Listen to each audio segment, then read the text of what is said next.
What is up, everyone? We're live. We're here with the year-end episode of Kangz Council, formerly known as the Freaks and Peaks podcast. If you guys don't know, I'll give you a little history.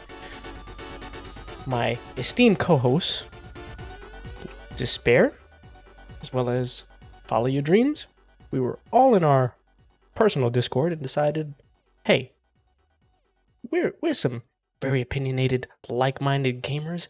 We got a lot to discuss about. We have some interesting conversations. Why not start a podcast, since most of what we do and talk about seems like a podcast anyway? So lo and behold, we started a podcast, called it Freaks and Peaks. It's on a YouTube channel that I formerly had, and that was practice for about like 27 or so episodes. So if it seems like we're really good at this, it's because we're actually pretty seasoned already. So we've been putting in that work. We were on that cast, so link in the description for that. So now we are on episode 3, which is our end of the year, our Kangz Council Game Awards, so to speak, episode. But we also wanted to introduce you to ourselves and say that we are on all major platforms. We are on YouTube, Spotify for video forms of the podcast, and we are also on Apple iTunes. We are on Google Podcasts, Amazon Podcasts, wherever you want to listen to us, we are available. So if you want to tune into the stream and take part of the conversation as well, you can join the live stream, which we're currently doing right now on twitch.tv. It's still on my channel /superfreak187. Link will also be in the description. So you can check us out live and be part of the conversation. We don't really respond to people in chat until after we're done recording. But that's another thing about being in the live part of the show, is that when we're done, you get to participate and we engage on things that may not quite make the cut recording of the podcast, and we get a little unhinged. We get a little unhinged during the podcast anyway, but during the end, we just get a little even crazier sometimes. So some too hot for podcast conversations can happen as well. But thank you guys for tuning in. Continue to tune in. Episode 3, year-end episode. Let's go. How you guys doing tonight? Phenomenal. I'm good, man. I thought that was the button. It wasn't. It really. The button. It's so good. For those of you who don't know, that button is too good. That shit sounds like he's here. That was the real every one time. this time, though. That was me.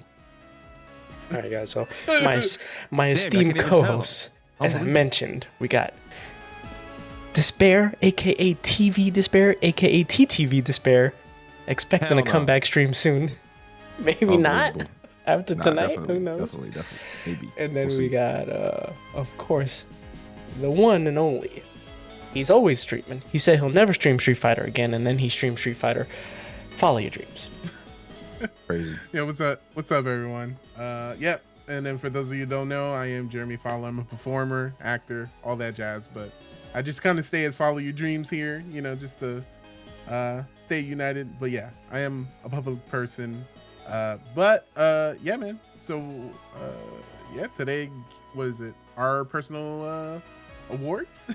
This is it. This is the last episode before the new year, and I mean, I feel like the Paul Rudd gif. It's like, look at us. You know what I mean? Look at us. We're here. Right. We started a cast. It's before the end of the year. We've already rebranded and we're setting off, and I can pretty much kick things off for the night. I might get a little ranty on this one. We're going to start off hot. We're starting off with, what is it? Biggest flop. Wait a second here. It's hella easy. Well, I thought that, right? I thought That's biggest cake. flop easy. would be easy. And I started to think of, because I thought it would be easy to say, like, hey, like Jedi Survivor, man, it's a flop. I mean, but is it? It depends on what you think about as a flop. And then I thought I had my answer, and I thought it was going to be Mortal Kombat 1. Because I was like, it's something that you said last night in our conversation resonated. It was like, after the first month, that game dropped off the face of the earth. And I'm like, that's usually not the thing with Mortal Kombat games. And it was like, does that qualify as a flop? Potentially. Yes. Then, you know, I no, I don't disagree.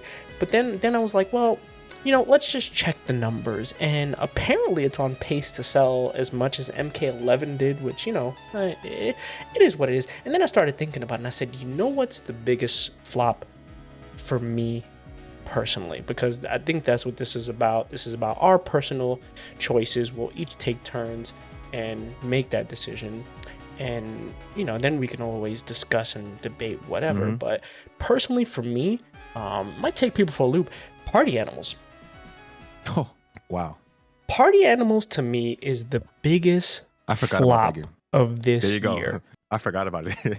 And the So you're reason right. being exactly like the Despair said.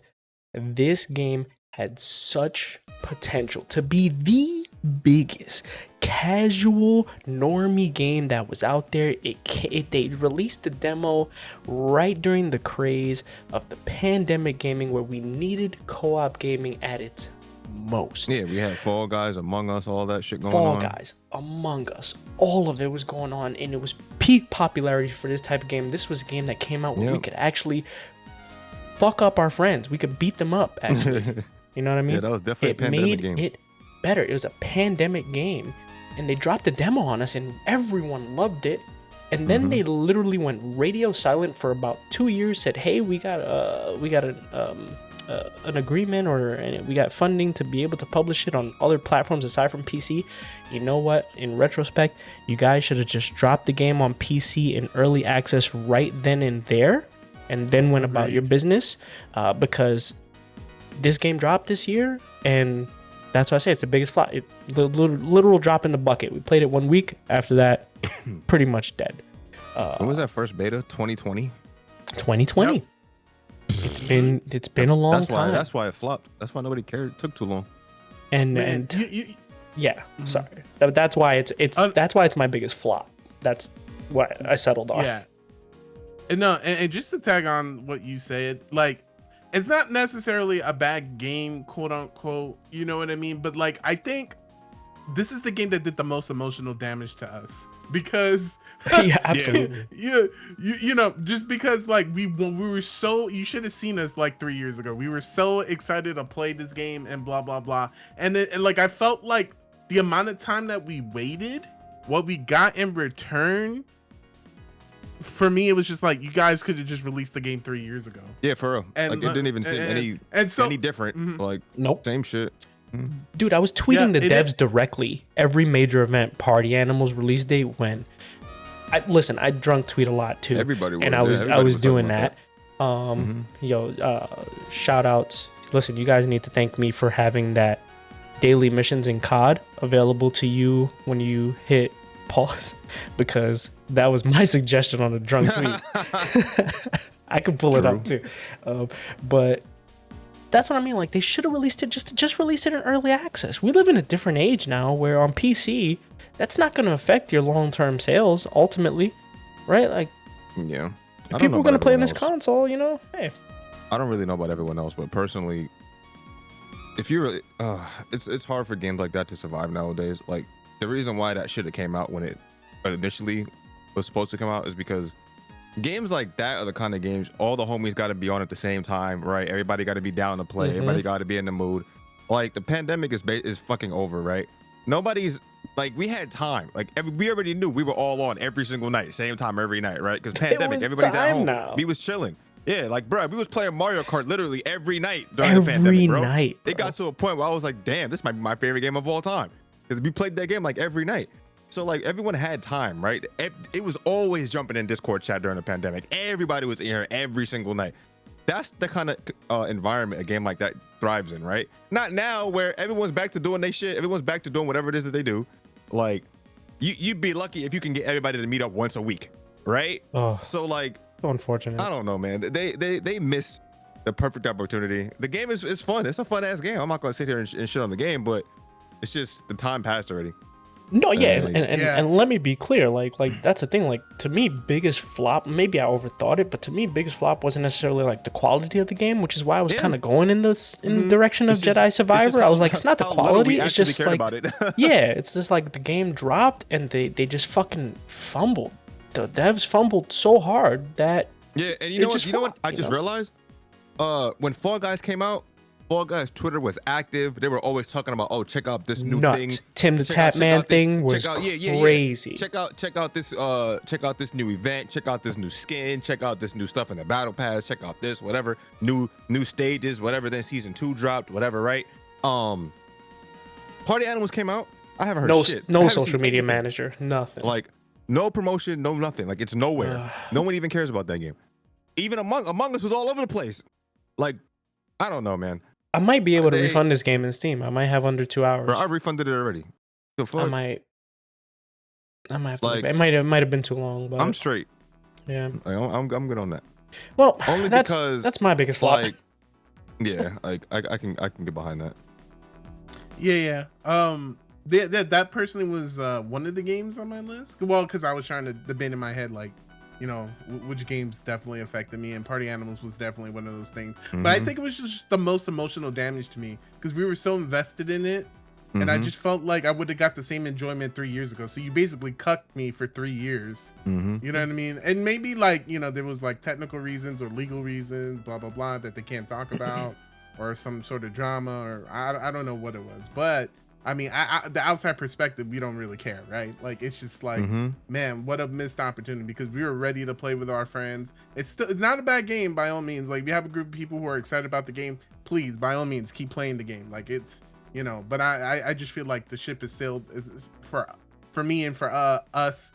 But yeah, man, I just felt like I'm trying in my heart to try to justify the game, and like, it is such a hard struggle with it, and it's just because it did all that damage. Like I expect, you know, because now this game, the expectation is so much higher, right?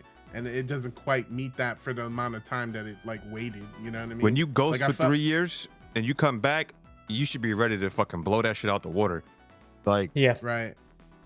they were not man. prepared at all, and They we still they haven't just heard set it out and anything. just forgot about it. There still hasn't been anything. No news, no new content, nothing, no plan, nothing dropped afterward. It's just been just radio silent, right? Like, Yeah. alright. Well, who's next to present their biggest flop? I'll go last. Go ahead. Oh, you're gonna go last? Okay. I feel like this pair's gonna go off. All right. So my biggest flop. So I had 3 games. One was Party Animals, which we just talked about. The other one was MK1, mostly because like when I was a little kid, I used to be a very huge Mortal Kombat fan, and then for some reason, like for those of you who don't know, I was like 6 years old. I think I made a website with anonymous people over the internet, trying to figure out the second movie, the one that like sucked. But like, at the time it was just like, we're super excited with any news. So I would post any news on there, and like I'm fucking 7 years old or whatever. Like, and so I was like a huge Mortal Kombat fan back in the day, even more so than Street Fighter, if I'm being honest with you. But then I kind of fell out of love with it with like the 3D games because I didn't really enjoy them. And then I tried going back. I liked MK9, and then I didn't really play too much of 10, but generally it was just like, I would play him for a while, and then like, I don't know, something just wasn't clicking for me, right? I mean, like, so then I just pretty much just skipped Mortal Kombat for years, and then this one came about, and I was like, okay, you know what? It's been a long time. It's kind of like a reboot. You know what? Let me try to get into it. Let me try to say. But in the back of my thing, I was like, bro, watch this not be for me. And I played the story. And then I tried out training mode for like 2-3 hours or something like that. And then like, I just didn't like how the game felt. Like it felt like, I don't know, there's some sort of input thing going on with like the back forward moves. It was super difficult to do, even though like I could do them in my sleep in literally every other MK game that there is. It just felt, I don't know, something wasn't meshing. And like, I kind of was like, super disappointed about it, in terms of that context. So like, and then, because I like fighting games. I want every single fighting game thing to succeed, and I want to like, especially the games that I choose to play, to like them. You know what I mean? And I want to regain that lost love that I have for like Mortal Kombat. And don't get me wrong, like I'll still watch the game for the story or whatever. But as a game, I don't know. There's something missing about it, and I couldn't really explain to you like what I don't like about it. But man, it's just kind of like I guess that was like one of my bigger disappointments. And then the other one was this is just for me personally, and not that it's a crappy game or anything.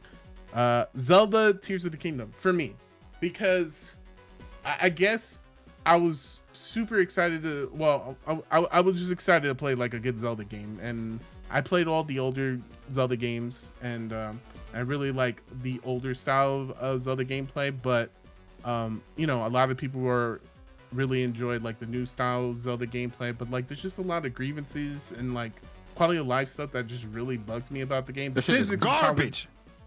Yeah, no, the it's physics. Not. It's not garbage. It's not garbage. No, it's not garbage, but like the it's not physics garbage, is but probably fuck that shit.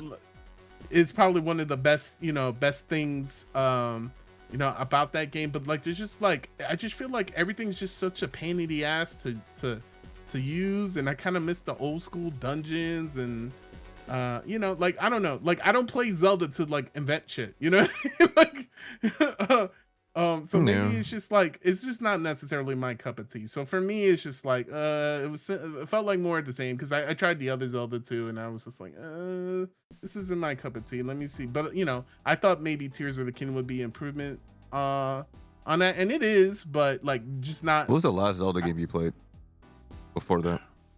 Zelda. Probably was it Minish Cap? Probably the last one I played. Hey, what the fuck? The Capcom ones? Okay.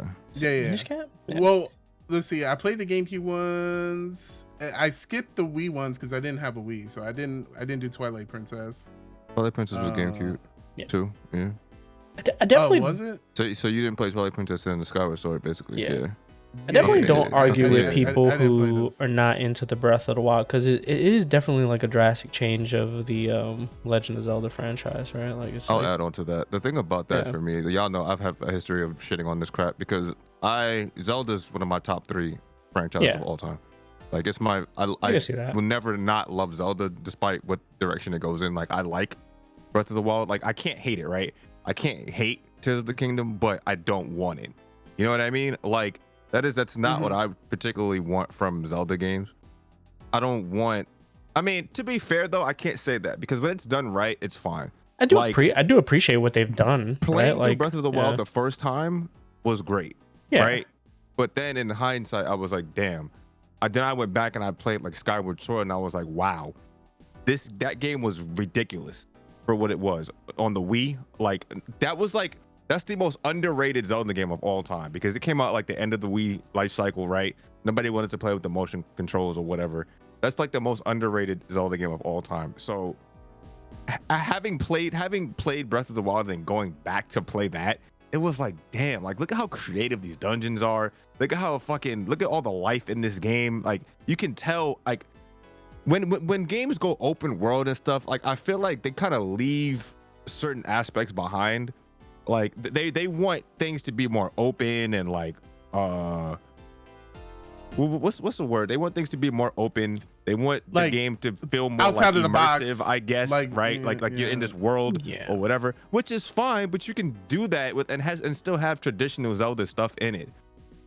You can still have the traditional dungeons and the all the other stuff that you could do in the other Zelda games.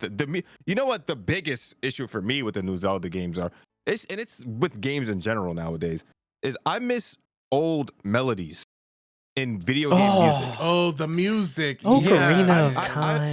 I miss old melodies in video game music. Like we're all caught up in this epic orchestral whatever. Like don't get me wrong, I fucking love that shit too. But I do miss having memorable pieces of music in games. And the only game, for some reason, the only 3 series that I can think of nowadays that still does that is Final Fantasy, Sonic, and fucking I think that's it. Every other game, it used to be Zelda. Every other game has gone in that direction where you can't even remember half of the music that's in the game unless you're like, oh, I'm in the mood, let me go check my YouTube playlist or whatever, and then you're like, oh wait, I remember this song. Like, Yeah, I true. don't know. I'm not a fan of that. Music direction in Yeah. Breath of the Wild was more so like it was like it's one of those directions It's that they very chose to subtle. go. Yeah, it's one of Like, those directions that they yeah. chose to go into immerse people into gameplay because it's more responsive to you as a player than it is to like what's happening around you. And it's like, that's a direction, that's a thing you can do. Does it I mean, what they want, does it work? Yeah, it works for what they want. But It works it's for the not people- really it iconic, works, right? But it's not what I want. Yeah. Like, I agree. You anytime you hear the Song of Storms, you know what the fuck game that's from. Oh, for anytime sure. you hear the Song of Time, you know what game that's from. Like, anytime you hear like the Song of Healing, you know what game that's from. You know what I mean? I want stuff like that where it's like, I remember this song 5-10 years from now. Yeah. That's so, and it's weird because Breath of the Wild had a moment in the game that really, it was emotional for me, but it pissed me off though, because there was a moment in the game, I'm sure everyone that played the game remembers, when you get the Master Sword for the first time, you hear Fee's theme in the forest from Skyward Sword, and it's very subtle, and I was like, oh shit. Like it brought, like, it made me so emotional because I was like, wow, you barely hear any music throughout the whole game except for the boss fights, and then you hear that and it's like, wow, this is what I missed from the fucking game. Because Fee's theme is one of the like most emotional themes. If you play Skyward Sword, you know the story behind like basically Zelda as a whole. That song is emotional, but That's an what I interesting point, want. actually, because I Like- never played Skyward Sword, but I did play Breath of the Wild, and when I played through that Master Yeah, Sword hearing it section, without that was context is kinda probably like- the most Yeah. emotional section, regardless of context, right? Like it was still, But if, yeah, exactly, it was And meaningful. it's like if you could just listen to the song yeah. like alone, and I love that. That's a shit. beautiful piece of music, yeah. Yeah. And, So- and that's the thing with the Zelda franchise, is that without the music, it almost loses part of its identity. You know what I mean? And like, it's a very Because that was half of the identity of video games over a decade ago. Like, was the music. All of your favorite games, well, me personally, all of my favorite games, I can list the entire fucking all my favorite music from. You know what I'm saying? Because it's drilled into my head. That's what melodies do. They stick, right? Yeah. These crazy orchestral soundtracks and big band shit, it doesn't stick the way I want it to. Like, yeah, it's memorable, but it's not something you're gonna be humming in your head. You know what I'm saying? Like, Yeah. I don't know. It's weird, but Zelda personally, like, I agree. I'm not gonna call it a flop though, because I did enjoy what it was, right? Like, it's it's a flop. You're right. Yeah. I think it depends on what you're. I think it depends on what you're looking for, right? I Like, mean, 'cause it's your again, it's yeah. your personal It's a thing. personal It's a thing, flop right? to Yeah. me because I was Yeah. looking forward to playing it, and then I just kind of felt agree. like Because I played and it then for like 2 especially- hours, 3 yeah. hours maybe. The Yeah, first day. I played it for long, And I was like, this is amazing. Then I had to like force myself to finish the game because I was like, oh man, it's a Zelda Yeah. game. I have to finish it off principle. But yeah, I have an interesting, not to take things off base, but I have an interesting conversation piece. Maybe I think I mean, well, obviously yes, but like, do you think that this game, as a Zelda game, would have been better if it was on a piece of hardware, Switch 2, for example, if it was in something like a little stronger and they had much more to work with? Because I think we could have got deeper dungeons. I think we could have got like some of the things that like we wanted to in this series. No, like I think the limitations of the Switch is what hampered. Don't get me wrong; it's a phenomenal piece of work on the Switch. It is a technical masterpiece, right, on what it does on the Switch. But I think if they had more to work with, I think they could have extended on some ideas that they might have had to flesh out the universe and idea. That's just, I don't know. It's just, if it was anybody, if it was any other developer, I maybe would have agreed. But hardware doesn't hold back a game's vision. Like, it can, but most of the time, especially Nintendo games, they're usually pretty good at getting their vision across despite hardware limitations. Especially, like, I was just talking about especially Twilight Princess Nintendo and Skyward ideas, Sword. Skyward Sword was stuck on the Wii, and that game was amazing. Yeah. Like, I remember at the time, everybody was like, wow, this is a Wii game. Like, Nintendo's, anybody else, sure. But Nintendo's usually the king of making, whatever their vision is, it's going to work on whatever their hardware is. Yeah. That was their vision. That's what they wanted it to be. And that's what we got. Yeah, and I was just gonna say, like, everything that I had, the issues that I had with the game were just like kind of creative decisions, like, you know, like the stamina system, the usage system, the da da da. It just felt like a fucking. It felt like a chore to just fucking move around. It just Yeah. be, and you know, for me, it If just that wasn't game my came cup of out tea. before Elden Ring, I would have loved it. Any open Yeah. world game, RPG-esque, whatever genre it is, after Elden Ring is gonna. I'm comparing that shit. Like I'm taking a magnifying glass to that shit and saying, Elden Ring? Do I see any hints of Elden Ring? Boom, no Elden Ring. I don't want to. Like that's fucked up. Yeah. But like, you can tell. You can even see the influences of Elden Ring in fucking Tears of the Kingdom because I mean, let's be real. That game got delayed like a year because of fucking Elden Ring. Yeah, I Like, think longer let's than not that. act like it wasn't because of Elden Ring that game got delayed. And the But- thing is, like, if I'm gonna run around the open world, it's just like, well, let me at least listen to music, and then we don't even have that. Bro. And you know So, what? I just realized, man. mhm. I said that, but Elden Ring didn't have like the music was memorable, but it didn't have like super crazy music outside of the boss fights, which some of them were fucking phenomenal, right? But Yeah. the thing about an open world to me is I need a reason to be in this world and do stuff, right? And Elden Ring, literally every corner you turned, there was something to do. There was something there that you never saw before, right? There was fucking open a chest, get teleported randomly to some location, and you're like, oh my gosh, where am I? Right? I want, and if I'm gonna play an open world game, especially a Zelda game, because Zelda for me, that was the magic of playing Zelda, right? You figure out, because remember the formula was you go into a new area, you talk to the NPCs, you figure out what the hell is going on, you learn a new piece of music, right? And then you find out how to get into the dungeon of the area, right? And that Yeah. was like This figuring is out how to Zelda formula. get to the dungeons was like half of the magic for me. Like Skyward Sword did it perfectly. We're finding out how to get into the dungeon, doing all the stuff that you have to do before you even get into the dungeon was cool as hell, right? So I have a feeling hopefully the next Zelda will just be a mix of both. That's all I want. I just want a mix of both. You can have the open world, but give me the reason to do things in this big ass open world that you made for what? Especially when they added the sky area, you have the land, and then you have the shit underneath, whatever it is, in Tears of the Kingdom. And I'm like, that's great and all, but I need a reason to be in these spaces, man. I need to like open up a chest and it teleports me to hell or some bullshit. You know what I'm saying? Like, Yeah. I need crazy. Yeah. I don't like. Let me not say I don't Unpredictability. like open world games.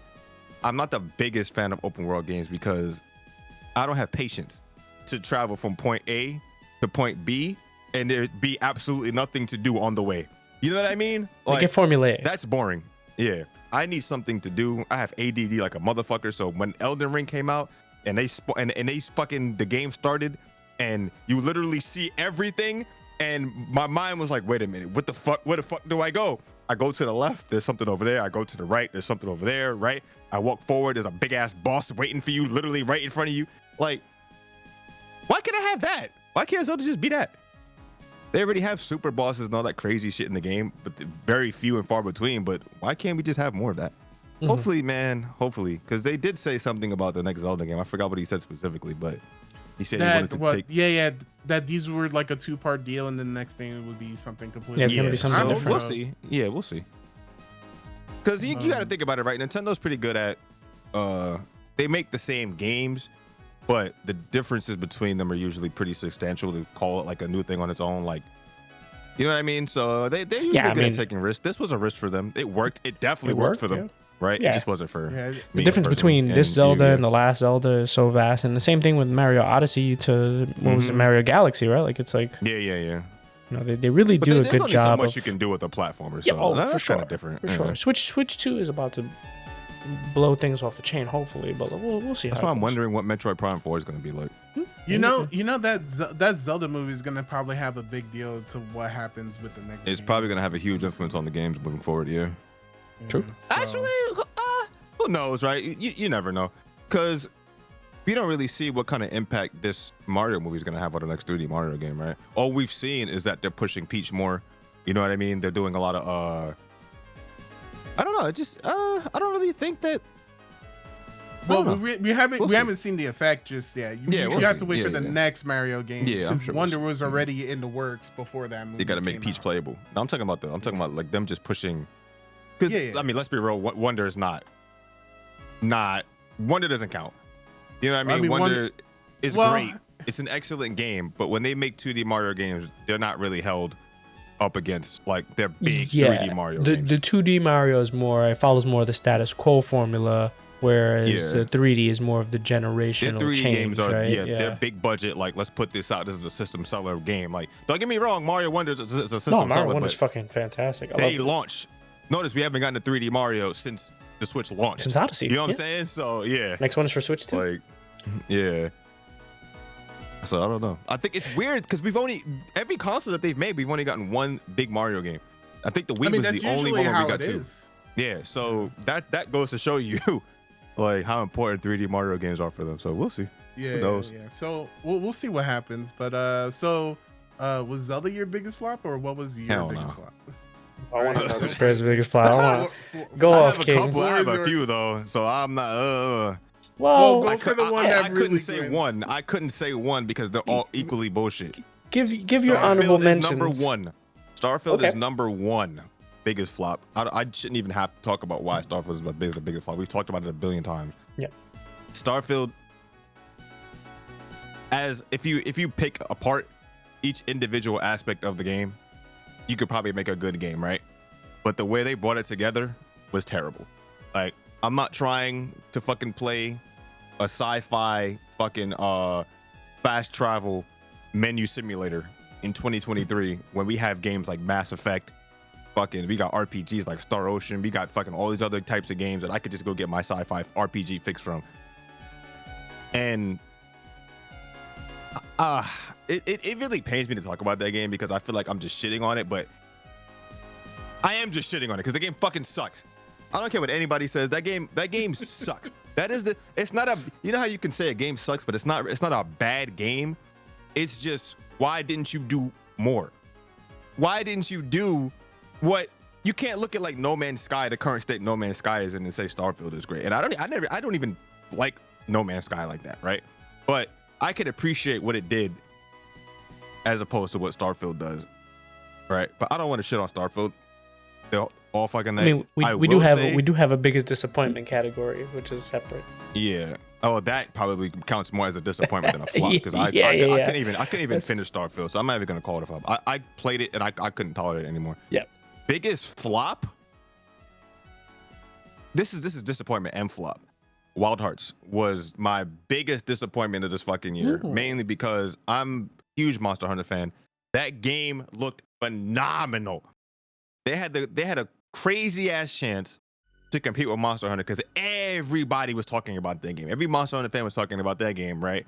But just like every other Monster Hunter clone, you got to look at it with bated breath, right? You got to be like, it looks great, but it's not Capcom, it's not Monster Hunter, right? So there's always that. It's crazy how someone can make, like, a company can make a game like Monster Hunter. Capcom makes Monster Hunter, right? And that makes everyone like suspicious of anyone else that tries to make a game in that genre, right? It's like, damn, that looks like Monster Hunter. It's probably gonna suck. It looks like a Monster Hunter clone. It's probably gonna be trash. And for some reason, every time they make a Monster Hunter clone, it's always trash. So it's like, this was the coolest fucking example. This was the coolest looking game, right? The mechanics look cool. The monsters and shit look cool. The way they were marketing the game, like the videos that were coming out were cool. They were showing off all the weapons, all that crazy shit. And then as they're showing off all these cool weapons and cool monsters, the graphics look nice or whatever, they forgot to make a functioning fucking game. So we get the game and the game don't fucking work. Like, the game runs like ass on PC. I'm sure it runs like ass on console. Like, to the point where when like casual players are saying this game runs like ass, so you know something's wrong with it. Like, because a lot of people just don't care. I'm not one of those people that don't care. If the game runs like shit, especially an action game that relies on, like, timing your dodges, doing all this shit. If it runs like trash, like, I can't. The game, and then they go completely silent on it, and they say they're not updating it anymore. What the fuck? It hasn't even been a year since that game came out. I don't think And you they're could do that in already this just day and writing it age. Wait, they're already writing it off. They didn't even fix the game? No, they didn't fix the game. No I would have patches, been no playing nothing, right? I would have absolutely been playing that shit. And it was so disappointing because I was like, we're not gonna have a Monster Hunter. This was the fucking year. This was the 1 year, right? Right before they announced the new Monster Hunter game, where a new competitor could have actually came up and be like, okay, we're competing with Monster Hunter now. This is a new franchise that's competing with Monster Hunter. So then maybe if the game was phenomenal, it would make Capcom look at some of the things that this game did, right? And start like taking inspiration. Like the thing about Capcom and Monster Hunter is that they already do a good job of pushing the series forward. But I feel like if they had a competitor in that genre, it would be even better. You know what I mean? But we're back to square one. It's just Monster Hunter. That's it. Like, because that game literally died, and they said they're not supporting it anymore. What the fuck is that? Typical EA bullshit. Like, and it's crazy because that game looked like it had a ton of potential. Enough it had to hella like content in the game. The end game I heard was kind of okay. I don't know, but I don't know. For a game like that, first of all, you're competing with the Juggernaut, bro. It's not like Monster Hunter is a fucking niche game anymore. It's a different Monster Hunter you're competing with now, guys. So I don't know what you guys were thinking with that bullshit, but if you ever try to make a new one, actually, they probably not because that shit flopped. Nah, they probably won't because it's just like if they're not even Game gonna fight Pass. for their game now, because it could possibly be a good game. The thing is, people just can't play it. And the thing is, right? If the game is great, but I consider it unplayable, right? And the fact that you say you're not gonna update the shit anymore is ridiculous to me because games like that live on, right? Games like that have longevity. Monster Hunter, people, bro. There's like, what did they say? There's like 100,000 people playing Monster Hunter World on Steam now. Like just That's after crazy. that Monster Hunter announcement, there's hella motherfuckers playing that shit on Steam now. Those games have legs. So why would you just abandon it? Like if you fix the game and added shit to the game, people would play it. But whatever, man. I'll never understand like EA and their mindset. If it doesn't succeed like the first month, it's a flop. Boom, we're cutting it off. Like I'm actually curious because it's on Game Pass. I'm actually curious. I'm gonna download it again right now, and I'm gonna see how bad this shit still is. But yeah, that's one of my flops. Other flop, my last one, Payday 3. Only because we were excited as hell for the game because we had just played Payday 2, right? We were playing Payday 2. We were like, wait, this is actually godlike. Payday 3 was like what, a few weeks away? We played the beta, not Payday 2. We were playing the beta. Oh yeah. You're right. We played the beta. You're right. We played the beta. And that was like what, a month before, 2 weeks before, or something like that. I don't remember. Yeah. But we were riding off the hype from the beta, right? It was fun. And then the game comes out and it don't work, and we can't play it. So I was like, you know what? I'm not even gonna go back to this shit because I'm the kind of person. I'm not the biggest multiplayer guy, right? I'm not the biggest I say multiplayer. I'm not the biggest co-op game guy. Mm-hmm. So when a co-op game does get me and it comes out and I'm disappointed at launch, I'm probably not gonna care about it again later. Maybe a few years down the line, but if I'm not captured during the initial like hype phase for a co-op game, I'm not gonna play it. And they fucked it up. I'm sure it works now, but the thing is, I haven't heard a damn thing about this game since launch. So yeah. I don't know if it's any better. I think when you launch a game, you have a certain window where it's like if you want to grab those players, you need to release, especially new players, really good condition. Yeah, especially because new players. Payday 2, Payday has like that I guess that cult following or whatever. Mm-hmm. So I'm sure those people love it, but. Yeah, but the thing is, they had a beta for specifically this reason. Yep. If the game wasn't working, why the fuck would you release it? And you know what's weird to me? Fix your game. Payday 3 strikes me. Oh my gosh, yo! I just typed in Payday 3. Recent reviews on Steam mostly negative. All reviews mixed. Jeez. So it hasn't even gotten any better. I've actually heard more about this game post-release. So besides them fixing, because the initial thing was the servers, which I feel like we felt was going to be an issue during the beta, because even during the beta we were having some like issues. Invite and link up issues, right? But we played, yes. But from what I'm hearing from the Payday community is that this game definitely feels like a step down from the previous game as far as like what's offered in content and stuff like that. So I think that's why the reviews are negative. So it definitely would qualify They the game released as a paid flop. DLC before fixing the game. Excellent. Excellent. Yeah. Well, I don't know. qualifies as a flop for sure. That shit was absolutely honorable mentions are Exo Primal and Forspoken, by the way, but I'm not going to go into those.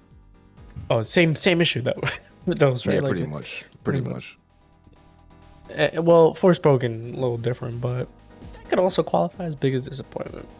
I mean, Exo Primal just a lot of, I guess it's weird. The same problem is, I have the same problem with all these games, is that they launched, you can see the potential in them, right? And it's one of those games where you think, okay, it launched in a bad state. Maybe in a couple of months or a year from now, it'll be phenomenal, right? Yeah. But then you hear that the devs aren't gonna fucking support the game anymore. So it's like, what the fuck? Hello? How many games have come out?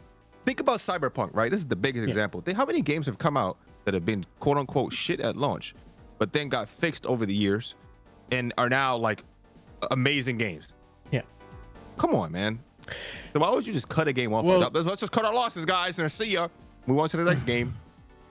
Yeah, my issue with Exo Primal, because the thing is, when we played the beta, we actually enjoyed ourselves with the beta. But here's the thing: the game was promising way more than it actually delivered on. And then just to find out that when you play the main game of Exo Primal, that was the game. That's versus exactly what I was gonna say, bro. We played the beta, right? We had hella fun on the beta, and then when the game came out and I played, I was like, wait a minute. This is just the beta again. Yep. That was it. That was the game. That was the game. Like, I expected way more. Yeah, that was the game. That was literally I was the like, game. where's the gameplay modes? Where's same, the like, other 2 or 3 game options, modes. right? Yeah.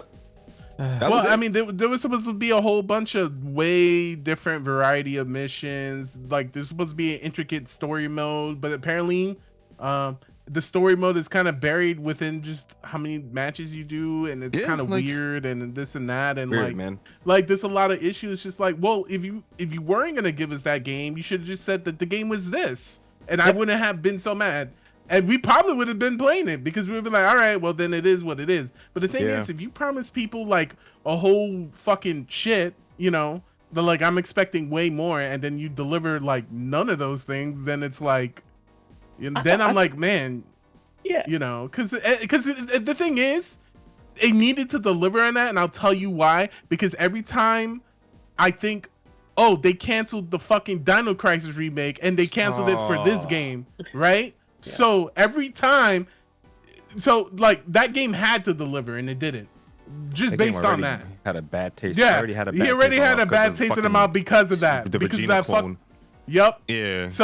So that, like, but then when we played the beta, I was like, you know what, this game was fun. We had a good time and blah blah blah. But then you know, promised all this stuff like, all right, man, well maybe when the game comes out, blah blah blah. But then when the game dropped, that was the game. And that's another game. That's just, it's like radio silence. They're not saying shit about it. No updates, no nothing. Like people just put games out just to dive. And it's like, and then you know what the problem is? Here's the problem with that, right? What they'll do, this is the kind of thing that used to get on my nerves years ago, where they'll put out a game, devs will put out a game, right? It might suck, it might be great, but it won't sell, right, to their expectations. And they'll just be like, okay, well, that's it. We're never doing that again because that one, you guys didn't buy that one, so we're not gonna sell it again. We're not gonna make it again. Meanwhile, you guys released bullshit. Second, you didn't market you probably didn't market the game, bro. They didn't market Exo Primal at all. Nope. 3, they just cut it off. Like the game had potential, and you just say, all right, it's over. And then they'll have the nerve when someone asks them, man, are you gonna go back and revive or old franchises, do all this other shit, whatever. They'll have the nerve to say, well, we tried that before and it didn't do well, but yeah, whatever, bro. Like, get the fuck out of here. That's always, because the main reason why I hate when people put games out to die is because they always have the same excuses later. They'll be like, you guys didn't like the last time we did this, so we're not doing it again. Well, they always say that shit. From like, what they were posting though, I got the impression that we were getting some sort of like PvE campaign, like there were the impressions that the biggest complaint about that game is that literally everything was like it was PvE it was always like a PvP centric type thing. And personally, that was fun for me, but that's not all I wanted from the damn game. I thought we were gonna get some crazy co-op shit, right? Like, I don't know. Right. I mean, the honestly game don't even know had. what I expected from that game. I mean, but that was the exciting thing about that game, right? Like we didn't know what to expect, but I was just like, I remember playing it, and I was just like, look, I'm all for this if they just continue to deliver for it. Like I didn't hate the gameplay of Exo Primal at all. It's just, you know, I thought the game was gonna be way more. They made it seem like it was gonna be way more than what it was. Had they just been like, oh yeah, it's just this, you just do this. Yep. Then I would have been like, you know, they could have done this, this, and this. But like, I think we would have been more pro because, you know, like you didn't over promise, right? Yeah. Like so, you know. But now we're bummed out on that, and then on top of that, you have the whole Dino Crisis thing, right? Because every time we played this game, that's what we're thinking about. You know what that shit reminded me of, bro? That shit reminded me of DMC. It kind of felt like Capcom kind of slapping us in the face a little bit. That's what it felt like. That's what, like, and y'all know I love DMC. The what was it? The remake, the Ninja Theory game. Yeah, the Ninja Theory game. Yeah. The Devil May Cry. DMC. Like, right. I thought that game was amazing. As a game, it played fine, but like, you know, but then it felt like it should have just been its own thing. It should have been something else. Yeah. But they were like, it's probably not going to sell if it's not attached to a main IP name or whatever, right? But it's weird because that's what that felt like, and at least that game was good. So it kind of, we had the benefit of the doubt, right? When we played that game, we were like, oh wait a minute, this game's actually really fucking good. Hold on, we played Exo Primal and we're like, this is whatever. Like, well, but the thing is, like, Capcom is the king of that, if it builds towards something. The marketing totally failed for this game. Yeah, Capcom is the king of doing stuff like that. But I'm not gonna hate on them for taking risks. I'm not gonna hate on them for taking the risk though. So I don't hate this game 100%. But they really That's should. definitely one of the flaws for me. Yeah, I agree. Yeah. Let's just hope that this doesn't prevent us from actually getting like a Dino Crisis remake at some point. Oh no, it did. If it does, it probably will. No, I know it did, but let's say that they don't like cancel plans for any future. Yes, exactly. Because it can still happen. That being said, for the sake of time, we're gonna move on to the next category. That was the first category of the night. We're gonna move on to the next category though. Most obsessed game. I could definitely start because mine is absolutely, and it's just gonna be quick, without a doubt, Armored Core 6. That game. Listen, I'll tell you what. Game Awards, what was it? No, they announced it in the Game Awards last year. They showed it during like the Summer Games Fest, or they showed it during some like presentation. They were just like, in the Game Awards, they said, yeah, this game's coming out in August, by the way. And I was like, that's next year. That's literally next year. And we were all going nuts. And then it was like, oh, maybe they'll delay it or something if they're not ready. No, they announced further, like they showed like a story trailer in like June or something in the Games Fest, and they were just like, yeah, this is live, this is happening. And when it dropped, definitely took me by the balls because I'll say that the reason why it's my most obsessed game this year is I finished the game, and when I finished the game, I immediately jumped into another playthrough. Right after, no hesitation, credits rolled. I said, oh, that's cool, I'm going again. And then when that playthrough was over, I said, I'm going again. And then when that playthrough was over, I said, I need to go again because there's a perfect ending I haven't gotten yet. And a game hasn't gripped me like that for a very long time, and that's why this is my most obsessed game of the year. Yeah, I can't debate that, man. It's a really good game. It's solid. Like, you know what I mean? It may not be everyone's cup of tea, but you can't complain about the gameplay. Gameplay's fire. Like, if you're into mechs, it's fire. Story's interesting. Like, you know, and they do it in a very Dark Soulsy kind of way, and this is their first franchise, or like one of their first franchises. So it's good on them for being able to bring it back for the modern audience, and for all these Dark Souls fans who didn't get to experience the game. Yeah, I enjoyed the game. I played it. You know, obviously I didn't love it as much as Freak did, but it's a great game nonetheless, and I can't say anything bad about it. Yeah, I agree. I guess am I going? Oh, so do you guys want to guess what my most obsessed game is? Street Fighter 6? Exactly. Yeah, my most obsessed game didn't come out this year, so it technically doesn't count.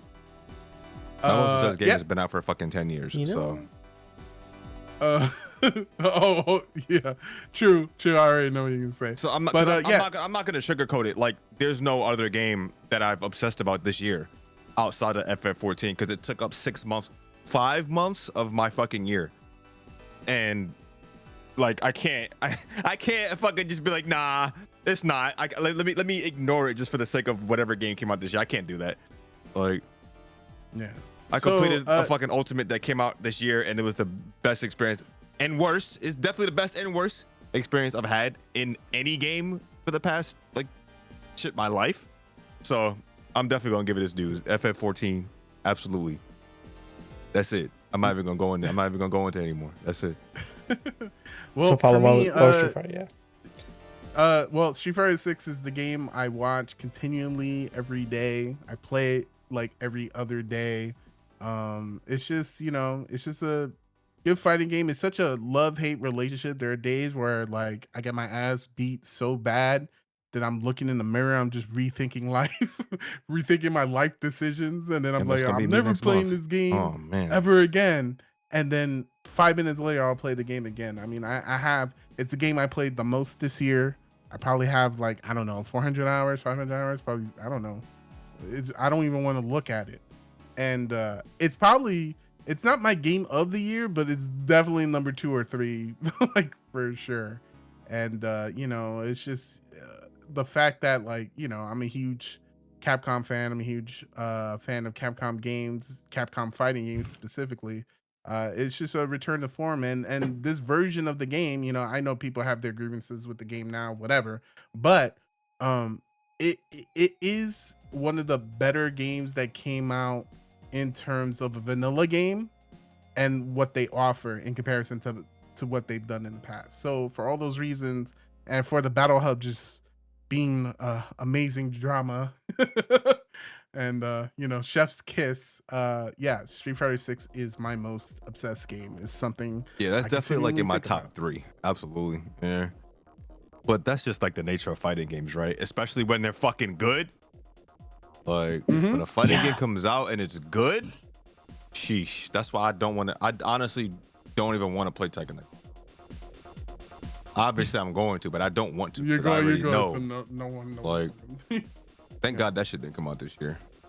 I think that's the one thing that Street Fighter did this year that's like other games absolutely need to take notice of, is that they set so many industry standards, which if your game is not doing this, it is not going to be successful. It's not doomed to fail, but it's not going to be as successful as you would hope it would be. You need to have certain standards in fighting games. And Street Fighter 6 understood that assignment, they established that assignment, and they took care of it immediately. Instant rematch, quick matchmaking, just all kinds of things. The Battle Hub is such an experience. I mean, it's toxic as fuck, but I wouldn't say they set the standard, but I would definitely say they exceeded. They optimized certain things, yeah. Yeah, they definitely succeeded at pushing a lot of these things that we take for granted in games nowadays. They were like, here, take this. Don't forget that because Street Fighter 5, they I don't know what the fuck they were thinking with a lot of the shit they do with Street Fighter 5, but they were like, okay, this is not Street Fighter 5. We remember that we're Capcom. We make like we know what's for fucking Street Fighter, right? Now we're gonna make sure that our Street Fighter is fucking godlike, and they definitely did. Like, the Battle Hub is godlike. They weren't the first to do it, but they did it the best so far, right? Everything that they've done, I feel like, has been done before, but they finally, after Street Fighter 5, man, I feel like that was like probably the biggest blow up for them with Street Fighter 6, bro. Like, that shit was crazy to me. For 6, they just got all the pieces together, and it just that's one of the best full package fighting games. Yeah, ever, probably ever. Like, I'm glad it got which worked is into this wild. conversation because I couldn't find a way to fit it in mine. I'm just glad because I think this is a very notable game this year, and I think it's a fantastic fighting game. As far as fighting games go, Yeah. this is just like what Absolutely. games should achieve to strive. I just don't understand. Like, I really do want to. I always say this, but I really want to be in like that room where they were talking about like all the things that they wanted to do for like Street Fighter 5, right? And then all the shit that maybe, because I have a strange feeling that, yo, Street Fighter 5 could have been this game. You know what I mean? But I want to know who was making those management was decisions. different though. Well, Yeah, exactly, it was exactly. it was interesting to note that the same crew who made Street Fighter 5 made Street Fighter 6. Yeah, so that's it's what not, I'm saying. It's not the like I want to crew. know what was going on. Like who, like Oh no. clearly Probably. these guys Management, wanted to make leadership. Clearly these guys Yeah. wanted to make a good game. Yeah. Clearly. So it's just wild how drastically different Street Fighter 6 and 5 are. Like it's not even in the same fucking league. No, Street Fighter not 5. at all. If you took Street Fighter 5 and 6 and held them next to each other, oh my god. Like Especially the vanilla versions of the yeah, game. vanilla Street Yeah. Fighter 5. Oh my god. You know what's strange? At this point in time, That's crazy. the reason why I'm not playing Street Fighter 6 is due to time. Whereas if you ask me why I'm not playing Street Fighter 5, it's because the game was ass. There's a difference, right? Like it's just like I would love I'm to just play not more playing it Street 'cause Fighter 6. It's not Oh, my yeah. game right now. Your first love is Oh, Tekken. That's Yeah. bona fide. But I love the game. The game is phenomenal, but like, yeah. You already mentioned your most obsessed game being Final Fantasy 14. Do you want to speak more on it, or are we moving on to the next? I mean, the only reason why I don't want to speak more on it is because it's a game that didn't come out this year. There's not much to say about it. Yeah. Like, That's Well, like an is there ongoing like a number thing two? too, right? Yeah. Is there a number 2 or number 3 that you just want to throw out there? Actually, you know what? I think I got you this, Bear. Your most obsessed game this year, Revenant 2. Oh yeah. it was. It kind of was. Kind of. Kind of, But yeah. the thing, First that's so half of the weird. year, It's right? weird to think about it because I 100% of that game in like a month. So I can't really say it's like But my you most were obsessed you were game. super obsessed But I with was it for that on time. that shit. Yeah, I was on that shit like every single day when it came out. Yeah, Yeah. that's definitely one of my top 5 games of the year. It's that shit was amazing. Like, yeah, but most obsessed. It's hard Nah. to say. It's hard to say. I'm just suggesting, you know. Like if you want a most obsessed, you want to go by hours. Probably, actually, shit, you're probably right. Now I'm thinking about it. But the only reason why I said FF14 is because that was a special moment of the year for me. Like I've never really done anything like that before. Literally, like it felt like I was working, bro. Like I've done stuff like this in the game before, but I've never done it to the capacity where I did it this time. Where I was like, I want this shit done. Like I want this shit done before the next patch. I want to get this shit out the way. I want to fucking, you know, I there are certain levels to things in that game where if you're it, you're it. If you're not, you do things like, you know, there's people doing it now, clearing the fight now, whatever. Y'all not the same. Y'all motherfuckers aren't the same. You know what I'm saying? Like, we're built different. Niggas is built different. And now I feel like people, like I always knew I was good at the game, but now I know I'm good at the game. You know what I'm saying? So that's why like that shit is old. That shit, I'm never gonna forget the first like 5 months of this year, ever. As long as this game exists, I don't think I'm ever going to forget that. Like, yeah, I can do it again when the next one comes out, but it's not going to be the same. Like, that experience was probably like I said, that was one of the best gaming experiences I've ever had, period. And while I was doing it, it felt shitty, right? Like having to be on time for fucking raid every fucking day at like fucking 7 o'clock, right? To raid for like 4 or 5 hours, right? And then I had a group that wanted to raid in the fucking morning at like fucking 5 a.m. So I had to be up for that shit. Like, just to like, it felt like shit while I was doing it. Yeah. But then when I finished it, bro, I was literally crying when I finished that shit. Me and my raid group, we were literally in there fucking bawling when we finished that shit. And I don't know, that shit was unforgettable. That's why I said I'm not gonna discredit. Just because the game is old and I've been playing that game, I'm not gonna fucking be like, yeah, that's not it. Because it didn't come out this year. Like, it has to be that. Just from that experience alone. Definitely qualifies as an obsession. Nothing will ever feel like that. Yeah. Like, that shit is crazy.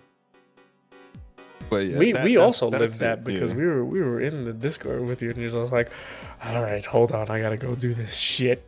Yeah, I was literally, bro, like I had to be, because I This man don't was like being that struggling. guy that's late to shit. So I was like, all right, guys, I gotta go. Like, like it was business. That shit was legit business Yeah, for me. business. I was like, all right, guys, I'm out of here. Like, everybody's like, yo, man, where you been, bro? I'm like, work.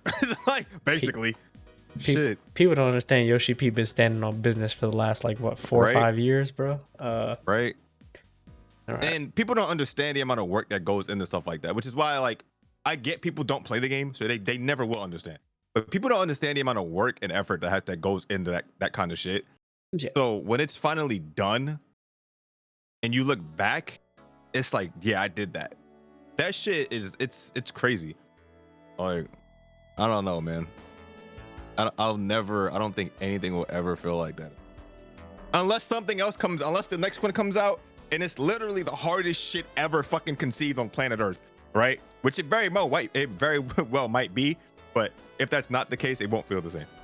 Yeah. Like, Well, I mean, like, listen, Game Awards has a category for best ongoing game for a reason. I feel like just certain games that are just, if you're still playing them this year, it doesn't matter whether or not they were released within the year, that we could acknowledge them because the dev support still matters, right? So I think that's super important. And it is a great point to point out, and it's a great point to actually like attribute to those games and acknowledge those games as well. With that being said, I think we can move on to the best underdog of the year. oh man, This is the hardest. This This hardest one's a section. hard one. that's actually easy as fuck. For me. you know, 'Cause honestly, I have two. for me it was super easy because Actually, it was wait, I have one. three.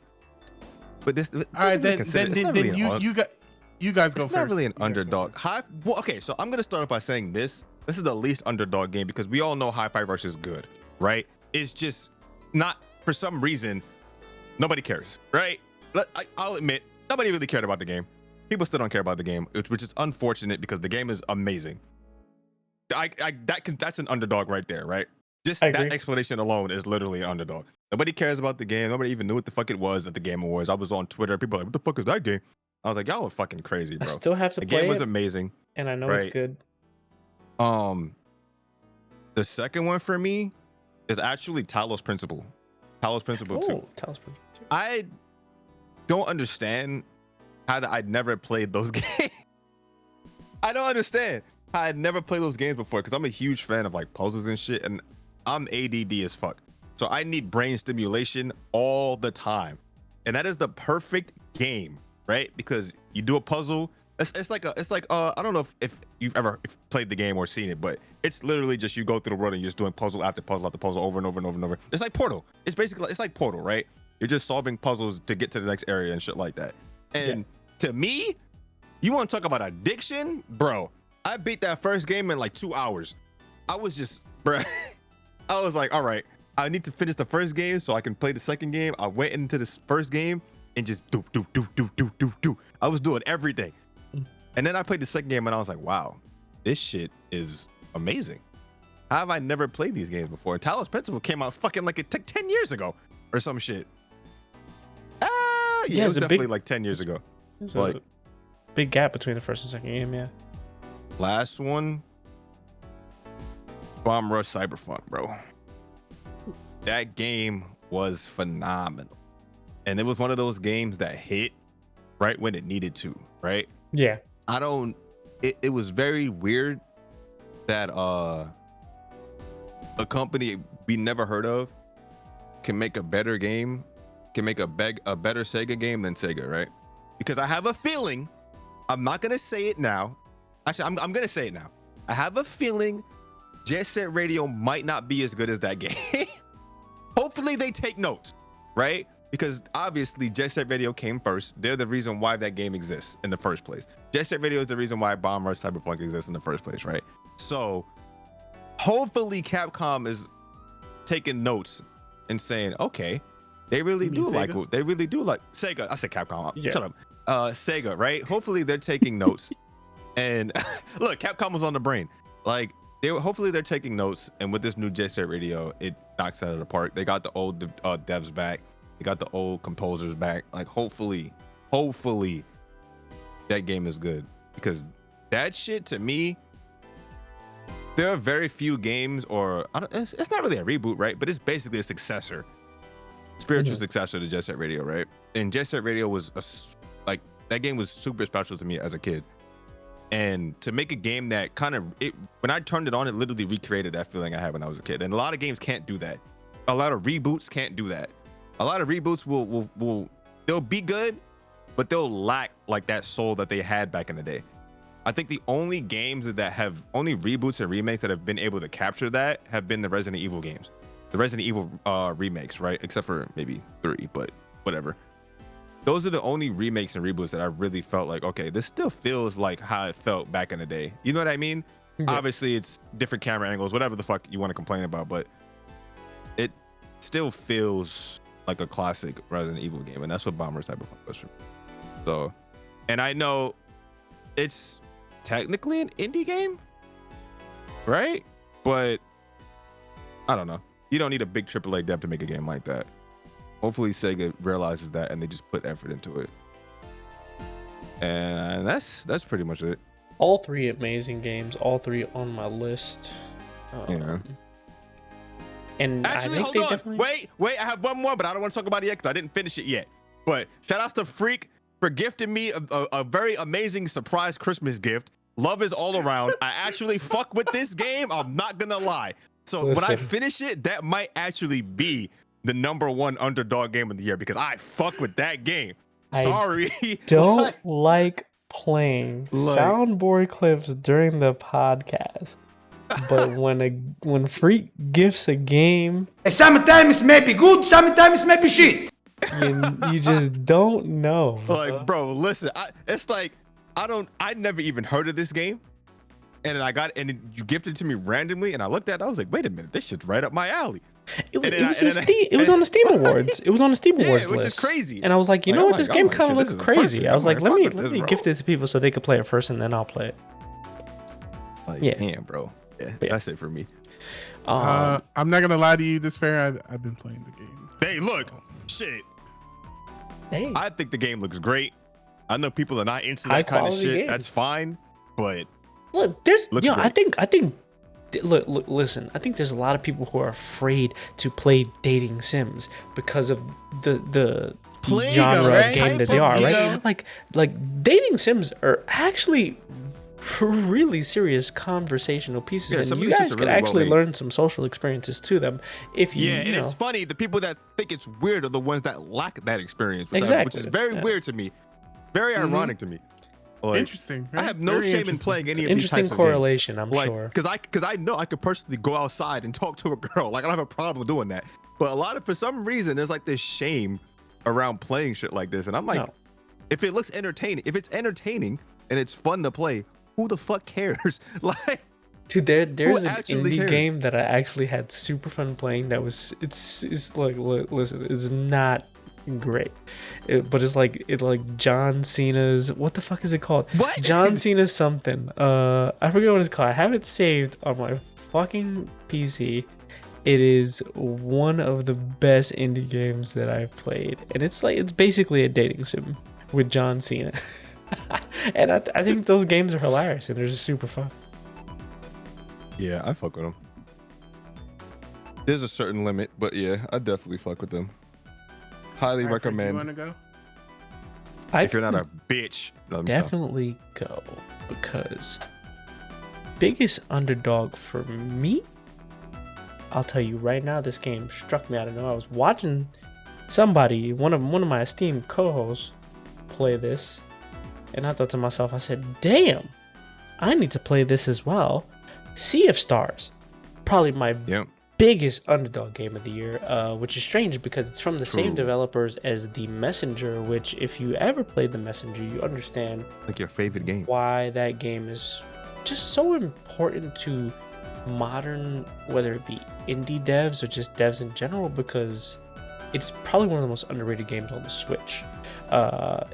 It is an amazing game. It's a callback, throwback, but it also generates, it does that thing that Despair likes to say. It kind of innovates within the genre, right? Like, it took 8-bit, 16-bit, mashed them together and made this fabulous game that's out there for the Messenger. And then so Sea of Stars is basically those same devs that they did a Kickstarter, kind of. I don't know if it was a Kickstarter or some other, like one of those funding sites, and they basically made this game, Sea of Stars, which is an RPG within the same universe.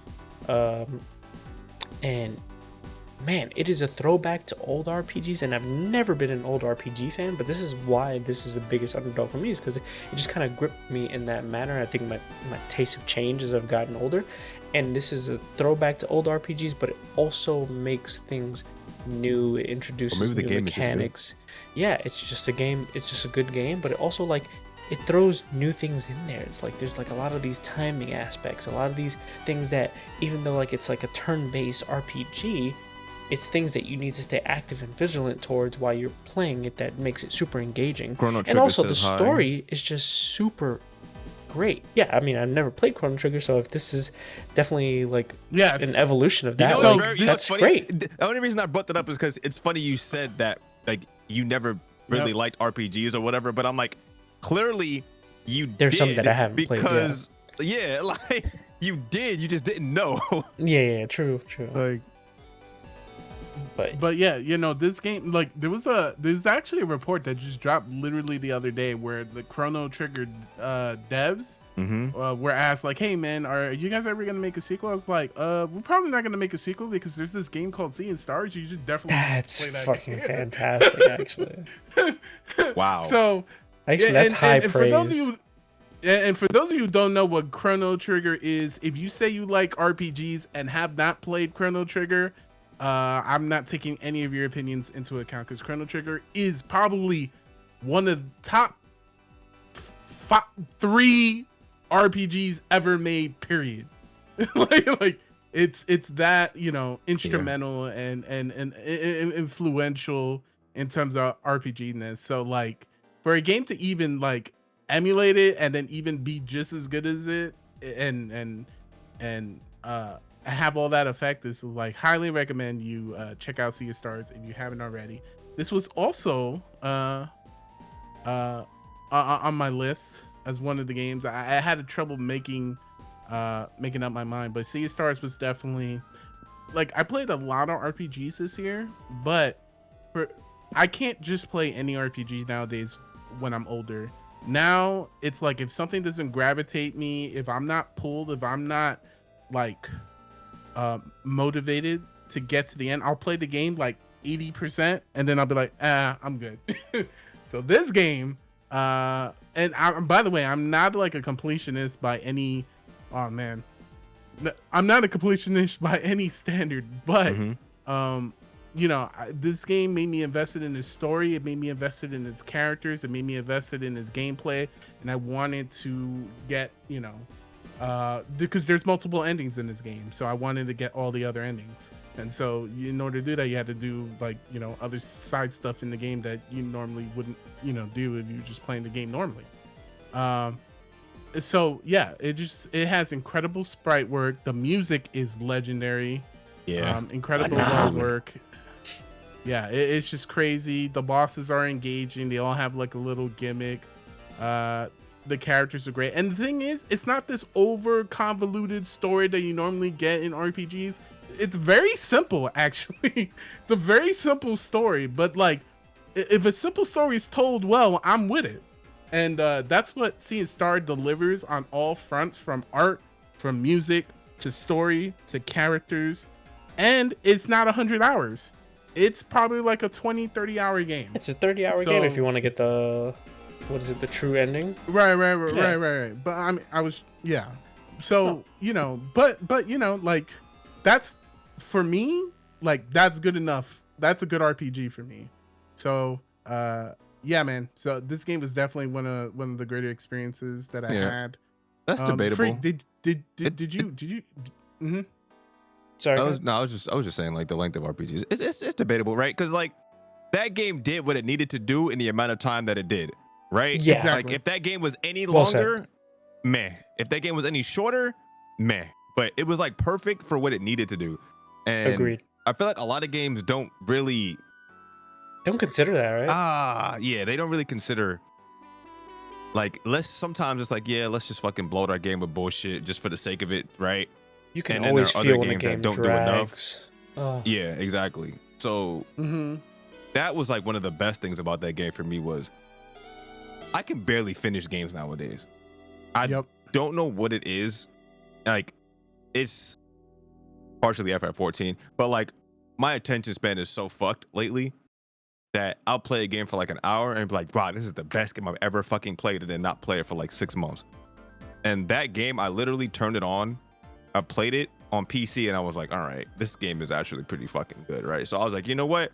I'm just gonna download this shit on Switch so I can play this shit in bed and just lay down and play this shit. Because if I don't do that, I'm probably not gonna play it. Because if I'm sitting on my desk, Final Fantasy 14 is staring me right in my face, right? But if I'm laying down, it's like, okay, this is perfect. And that was the perfect game to play every night before I went to bed. That shit was amazing. That music, God, like the music in that game, like it hit me the same way I was talking about Bomber of Cyberpunk earlier, right? That vibe made me feel like I was playing a fucking RPG when I was a kid. That's why that's what made me like obsessed with that game. I was like, holy shit, this feels nostalgic as hell. And I don't know, like I feel like that's what it needed to do, right? You can clearly see the Chrono Trigger influences, right? So for it to kind of harp on that like nostalgic feeling and do it right, and on top of that be a fucking phenomenal game, like, man, I don't know, bro. It kind of made me think about it. Stuff like that always makes me think about how people don't, well, I don't want to say people, but devs don't really know what people want, right? Until they show that they want it, right? So you can say, yeah, we're not really thinking about making a Chrono Trigger successor or remake or whatever, until you see people talking about this game, right? And me personally, if I was them and I saw fucking Sea of Stars, I would be like, yeah, let's erase all the other shit we got on the fucking board today. Let's remake Chrono Trigger, or let's remaster, or let's do something, because bro, come on, bro. Clearly people want it.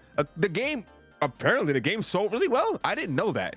Like I didn't think it sold that well, but apparently it sold really fucking well for a fucking sprite-based RPG. That's crazy.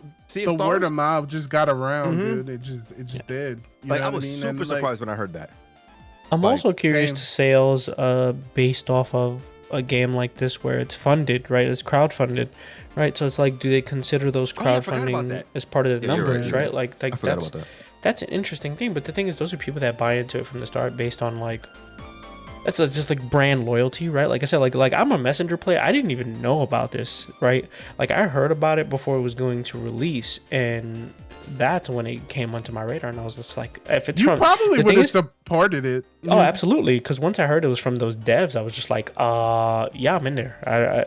This year was a lot of, for me, it was a lot of some of these devs take notes. This year was the year of devs, please take notes, like, because we've had a lot of games. Me personally, I've had a lot of games this year where I'm like, wow, why didn't such and such do this? Or what happened to this develop? What happened to this game? Or what happened with, you know what I'm saying? Like, there's a lot of shit that dropped this year, that made me think, damn. And there's a lot of games that sold really well that I didn't expect. Like, bro, Remnant 2 dropped, and that shit blew up. What the fuck? Like, and I'm sitting here and I'm thinking to myself, this is another third-person looter shooter game, right? And y'all know I cannot stand these games right now because they keep coming out. It's the same shit over and over and over again with the Destiny formula, right? It's the same shit. And then I get hooked to one of them, and it's great. So I'm like, so this genre of game can be done well, right? So where are these devs at? Like, Bomber of Cyberpunk, Sega, what are you doing? Right? Street Fighter 6 finally did what they had to do, right? Fucking Wild Hearts comes out, and then, you know, that game is, if it wasn't dead already, that shit's super dead now that fucking everybody's back on Monster Hunter World after the new Monster Hunter announcement. So it's like, damn, y'all should have took some fucking notes, idiots. Like, yeah, this year's been, this year was amazing for games, right? There was a lot of good shit that came out, but it kind of feels like this year set in stone, like, can I say that? I can. This year kind of set in stone what we should be looking for in games like moving forward, right? Like imagine next year sucking ass.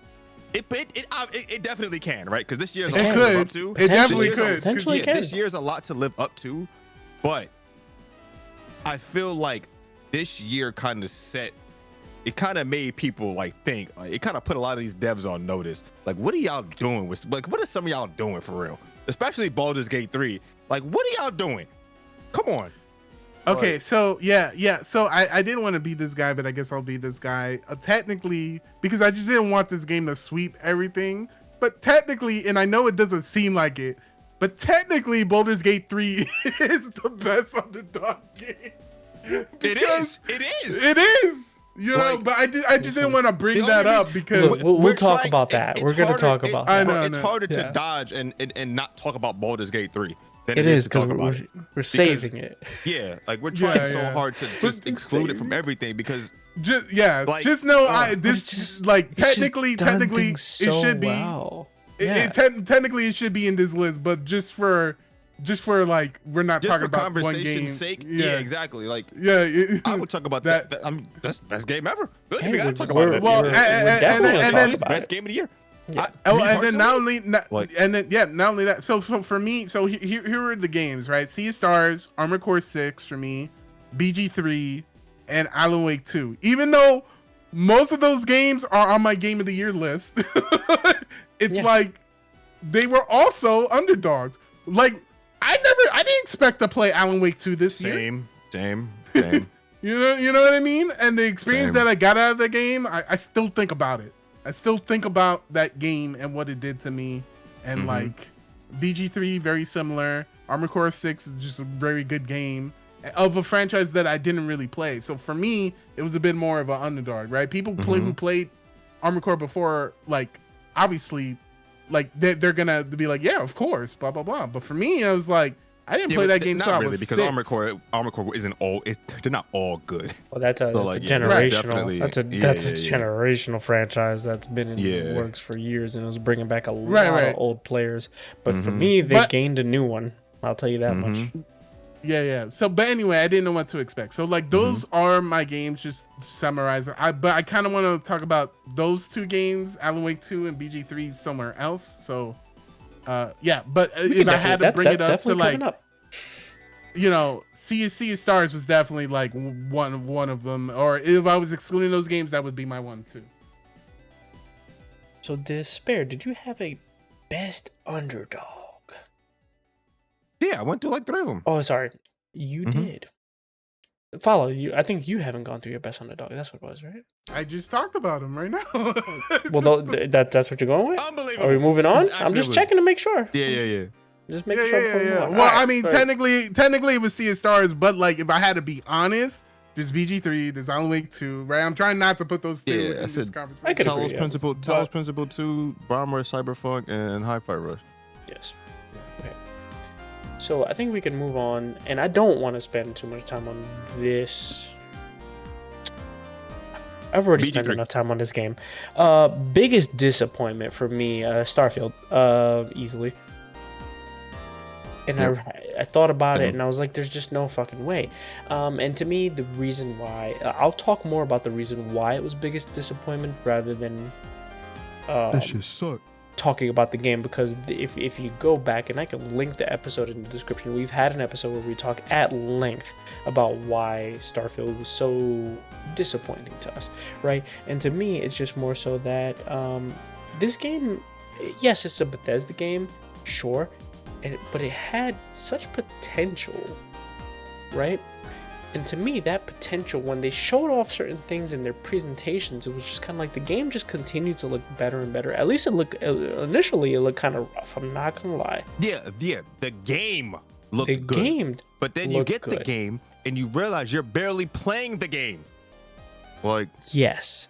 God, And that crap is so crazy. Me, it's just like it compared to other Bethesda, and I'm not a huge Bethesda game guy. I'm more, I guess I've fallen into the Elder Scrolls because I liked Oblivion.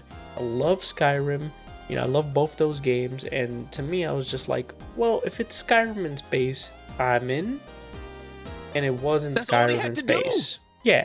It wasn't had to Skyrim do, space. bro. And that's what made it disappointing to me, is because like it just there's just so much that the reason why it's disappointing is because there's so much that's there that you can see that if they did things differently, Yep. it'd be great. And because That's of why I that, said it's you can literally take each frustrating. individual Yeah. part of that game and be like, okay, I see what they were trying to do, and then they Yeah. put it together horribly. Yeah. They Final attached product- everything together by loading screens and menus. Final product, super disappointing. Like I said, I don't want to go into it any further. As far as like sake of time, we've already gone into this. Mm-hmm. I think we'll move on to bigger and better things. But who wants to go with their next biggest disappointment? Sure, I'll go. I mean, Starfield, obviously, but like besides that, personally, because as soon as I started, I had a funny feeling about Starfield that made me not want to play the game, even though I was very looking forward to it because I'm very much into sci-fi and space and stuff like that. But there was just something about the trailer. I was like, I don't know, right? And I trusted my gut on that. But a game I did play and I found like a big disappointment. Detective Pikachu for me. I played Detective Pikachu. For those of you who don't know, I'm a huge like detective player. I don't know what else to say. Like I like stories and Ace Attorney and detective cases and stuff like that. And then when I played Detective Pikachu, I don't think it was necessarily a bad game. And I don't know what I was thinking, but I was just like, oh, they made this for 5-year-olds. But then They did. they did. But like, you know what I mean? But I thought it would be way more challenging than what it was. And the story just seemed very basic and not like for inspirational, 5-year-olds. not deep. Yeah, not deep Yeah. at all for 5-year-olds. And so for me, it's just like, especially someone who's such a fan of those games, that was probably like one of the bigger disappointment. And then, probably Jedi Survivor is another one, mostly because the game don't work. And I game wanted to don't play work. the game work. That shit don't work. and I tried to check to give it an excuse, and it just gives me every excuse to not buy the game. So at this point, I don't know. It's So, one of those games now where it's like whenever they say it's fixed, then I'll play it. Until then, that game is in the trash. Like maybe I'll recycle it, or no, it's in the recycle bin. Maybe I'll fucking restore it when they fix it, because that's a game I'd very much want to play. But man, Yeah, it's just, I'm not playing it if it's shit. I'm very The much game that don't- kind of person. I want to play a game at the best it can be, not fucking shit. And I check every patch notes, by the way. Yep. They're never gonna fix it, bro. They didn't they're not. even fix the fucking first game. That game But at still least runs the like first shit one- on PC. It does, but at least I could finish it, bro. Like, at least I Yeah. could- I mean, you You can know what I finish mean? the new one. It's just, do you want to play through the shit? I don't. No. So yeah, Um, those are my biggest disappointments. Yeah, my shit is just straight up Starfield. You want to talk about disappointments? I can just exclude every other game out of that shit. Starfield is probably one of the biggest disappointments for me ever. Not ever. Definitely in recent time. But I don't know, bro. And I love Bethesda formula games. And it's like they tried so hard to not be a Bethesda game that I don't know. It's just that's so weird to me that you can make a game, right? And I'm so sick of, like, I see this shit on YouTube and Twitter all over the place. I'm so sick of this narrative that, oh man, it's just because the Bethesda formula is trash. It's always been trash. No, this game is literally not what the other games were. You know what's crazy? They could have literally taken like Skyrim, what they did for that game, or what they did for Fallout, or have Obsidian do what they did for what's the New game? Vegas? Outer Worlds. Outer Worlds. Outer right? Wilds. Yeah. Yeah, no, Outer Worlds. Outer Worlds is a different game. Have them do what they did for. How is Outer Worlds better than fucking Starfield, bro? Like, how do you have Obsidian? They're right there, bro. Man. Like, they're literally right there. What? Man. And y'all didn't take no notes? Like, oh Yeah. man. Like, that game, if they had literally taken what made Skyrim and Fallout good, then the game would have been good, not bad. What the fuck? Like, if you're gonna say that the Bethesda gameplay, like type of gameplay is why Starfield is bad, It's because the Bethesda gameplay's not there. That's why it's bad. It's just not even there. There's no remnant of it. Unless you want to talk about bugs, that's the only thing that, like, that fucking carries over between those fucking games. Oh, that's always there. Like, That's always yeah, there. exactly.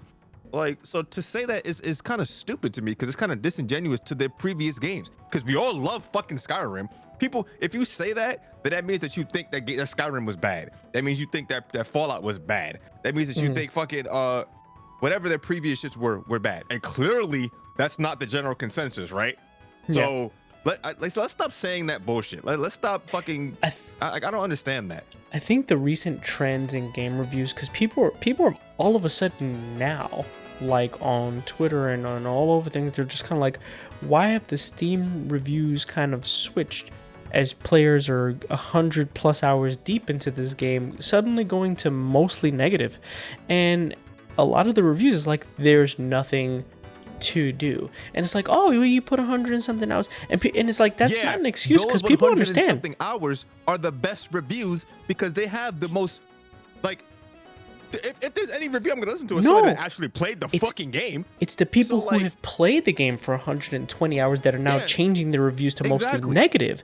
And I understand that, because it's like, well, oh, you played the game for 120 hours, how could you rate it as mostly negative? It's because we put in time to these games because we are invested in them. And if you put in 120 hours in a game that you feel that you're going to be invested in, and just to give you a point of reference, I put in over 300 hours into Skyrim, and I'm not even that game's main demographic, right? So I can see that people who are into Bethesda games, that's a weird take, playing 100 hours to fucking to criticize hours played. How do you know but like, the people that, no, I'm not talking about you. I'm saying, how do you not know that the person that put those hours into the game, that's the only game that they might have been able to buy that year?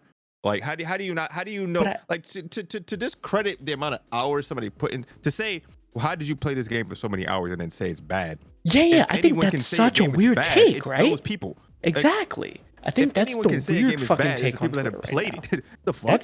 That's the thing that's like kind of like 2 hours or some shit. Yeah. Like, that's the thing that's been going on Twitter right now. It's that people are just like, well, what changed?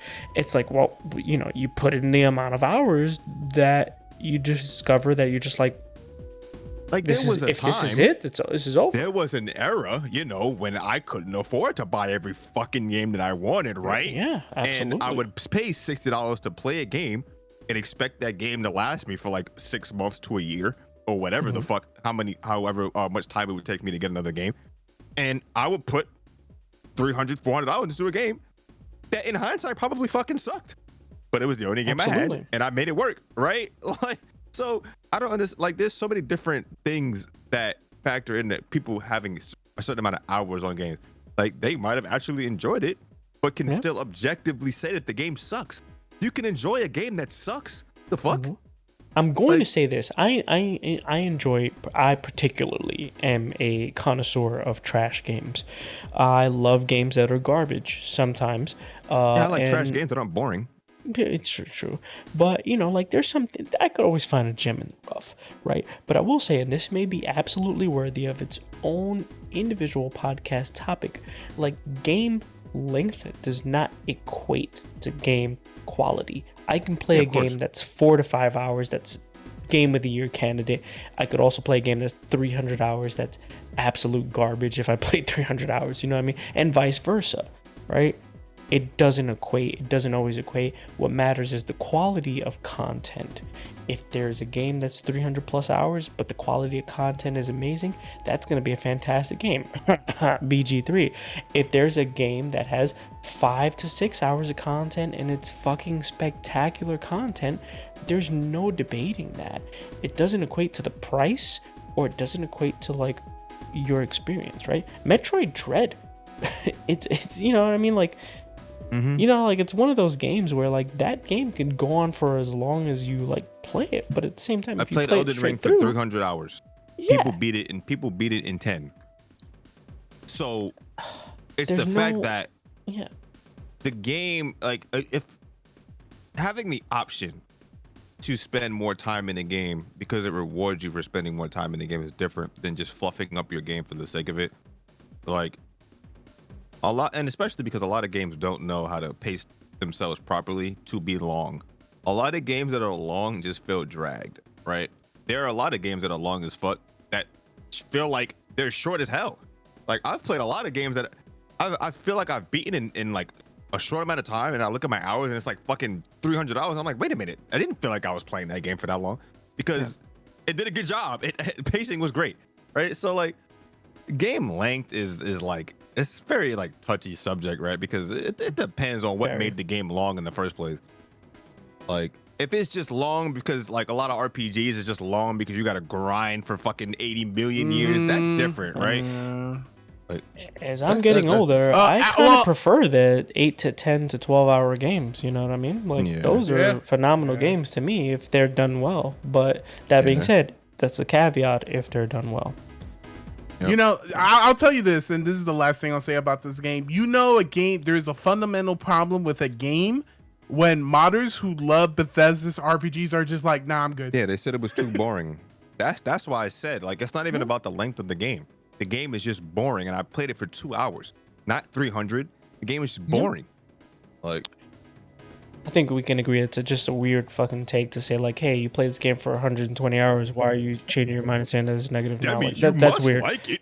Yeah, that means you must like it, right? No, that's a weird take. Fuck out of here, man. Shut up. With that being said, let's move on to the more positive aspects and closing things out in the show.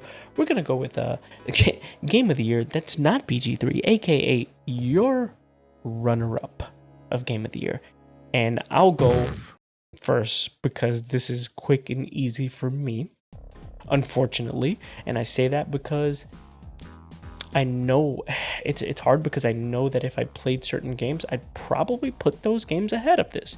And maybe it's recency bias, because at least for me, if you asked me this in the first half of the year, I would have said RE4.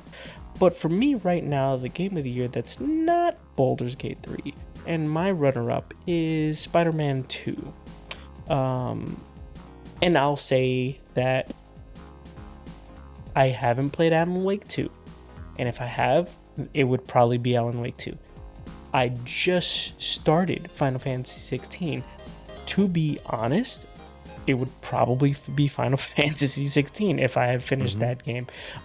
Just because there were so many good games that came out this year. So many quality pieces of games where the Game of the Year award was just absolutely stacked. And that's an absolute testament of Baldur's Gate 3 being so far and ahead beyond of its other competitors this year. But aside all that, what Spider-Man did was fucking fantastic. Exceeded what I expected. Yes, it's more Spider-Man, but it's even more Spider-Man. Insomniac has done something incredible there where they've built, like I said, I've mentioned this to you guys, they've built their own living and breathing. This feels like its own separate Marvel universe, right? Like you got the MCU and then there's the Insomniac universe, and they've developed that, and it is just very well thought out. They're very meticulous in what they've done, and you could see that with the hacks. Sorry. And to me, that's why, like I said, based on the games I played this year, it just really hit. And like I said, it might be recency bias because if you asked me earlier, RE4 was also something great this year, but Spider-Man 2 just hit at that right time, and it gave me the right kind of game that I needed to play, and it gave me everything that satisfied what I was looking for. That being said, I'll leave it to y'all. Sure. Probably. Okay, go ahead. Go. You go. Probably. I can't like decide. Like Hi-Fi Rush, Mario Wonder, are there, but I'm not gonna. I can't. Like I know we want to say whatever besides Baldur's Gate 3, but I'm not saying Baldur's Gate 3 because it's the thing. Like everyone fucking knows. Like Baldur's Gate 3 for me personally. Yeah, but for me personally, a lot of people aren't into RPGs like that, like I am. So, yeah, it has a lot of the commercial success is great right now, right? But that's because like everyone's talking about it, everyone is playing it, even people that weren't fans of like games like that before. I've been fans of games like that I've been a fan of a game like that since fucking forever. Dragon Age, it doesn't exist anymore. So this is my Dragon Age now, right? because I'm never gonna get another fucking Dragon Age game. They're gonna keep teasing that game for like the next 10 years, right?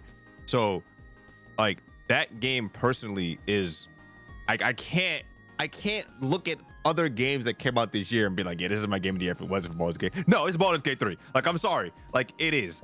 And if it wasn't, it would probably be Hi-Fi Rush. But Baldur's Gate 3 is so like literally what I want from games that I can't just put it to the side for a second. I can't do that. I really can't.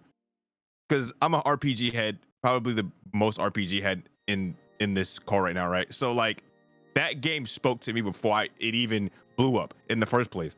Like that shit. Oh man. And it makes me want to go back. Like I never played their games before. I never played Divinity. So that game made me want to go back and play fucking Divinity because I'm like, damn, if this game is this good, I wonder what the other shit was like. And apparently that shit's amazing too. So I'm gonna play that. Like it made me want to play, like it made me remember that I love RPGs and that's why I love them.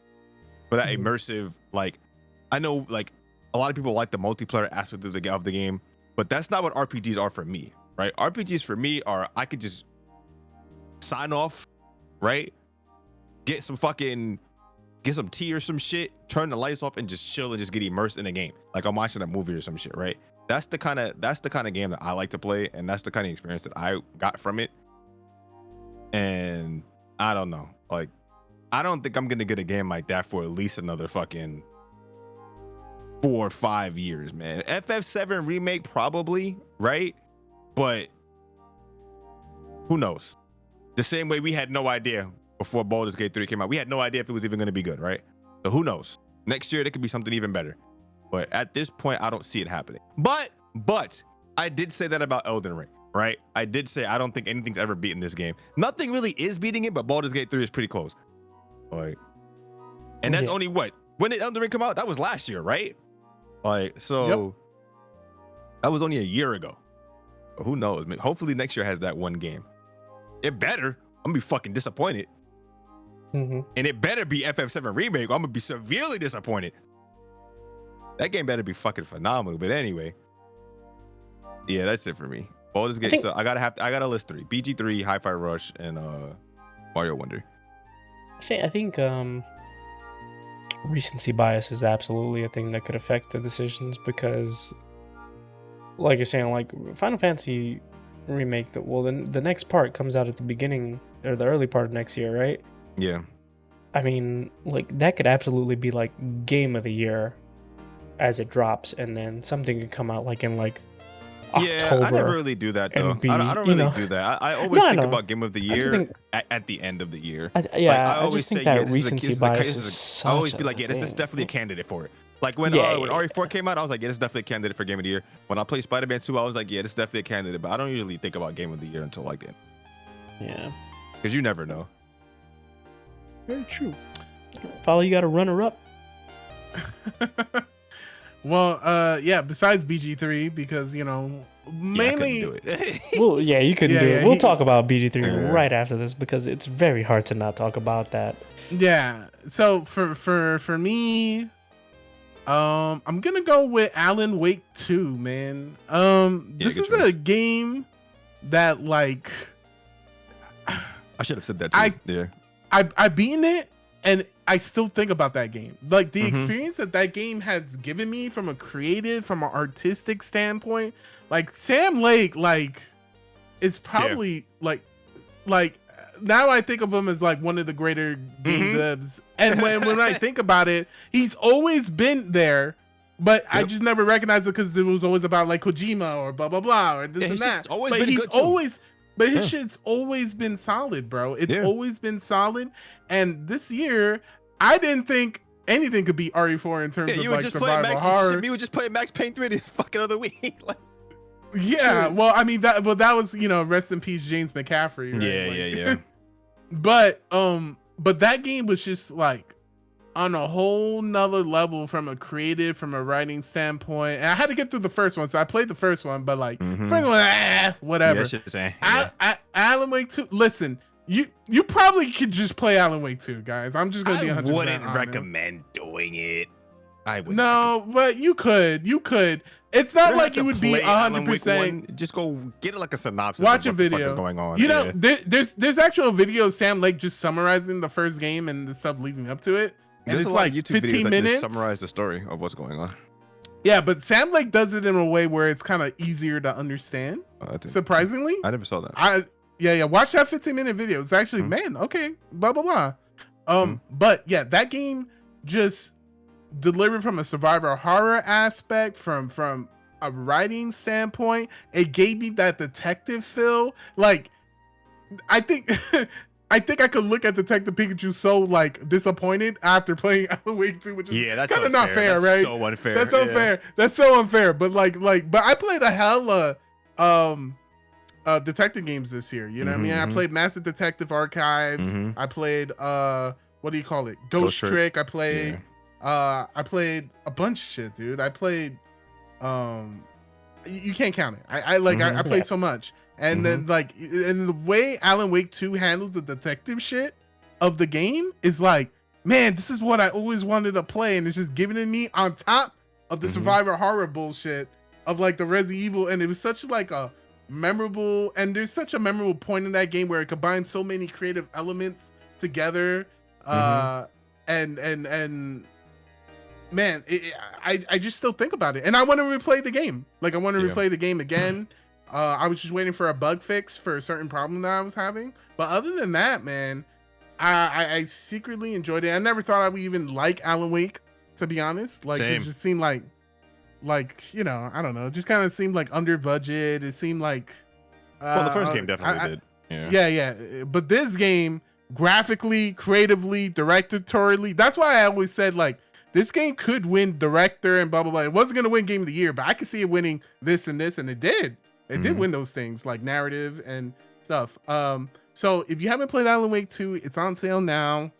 Go play it. Go enjoy it, man. Just try it, especially if you're into those kind of things. My other things to wonder is Mario Wonder, obviously. Yeah. Street Fighter 6, Resident Evil 4.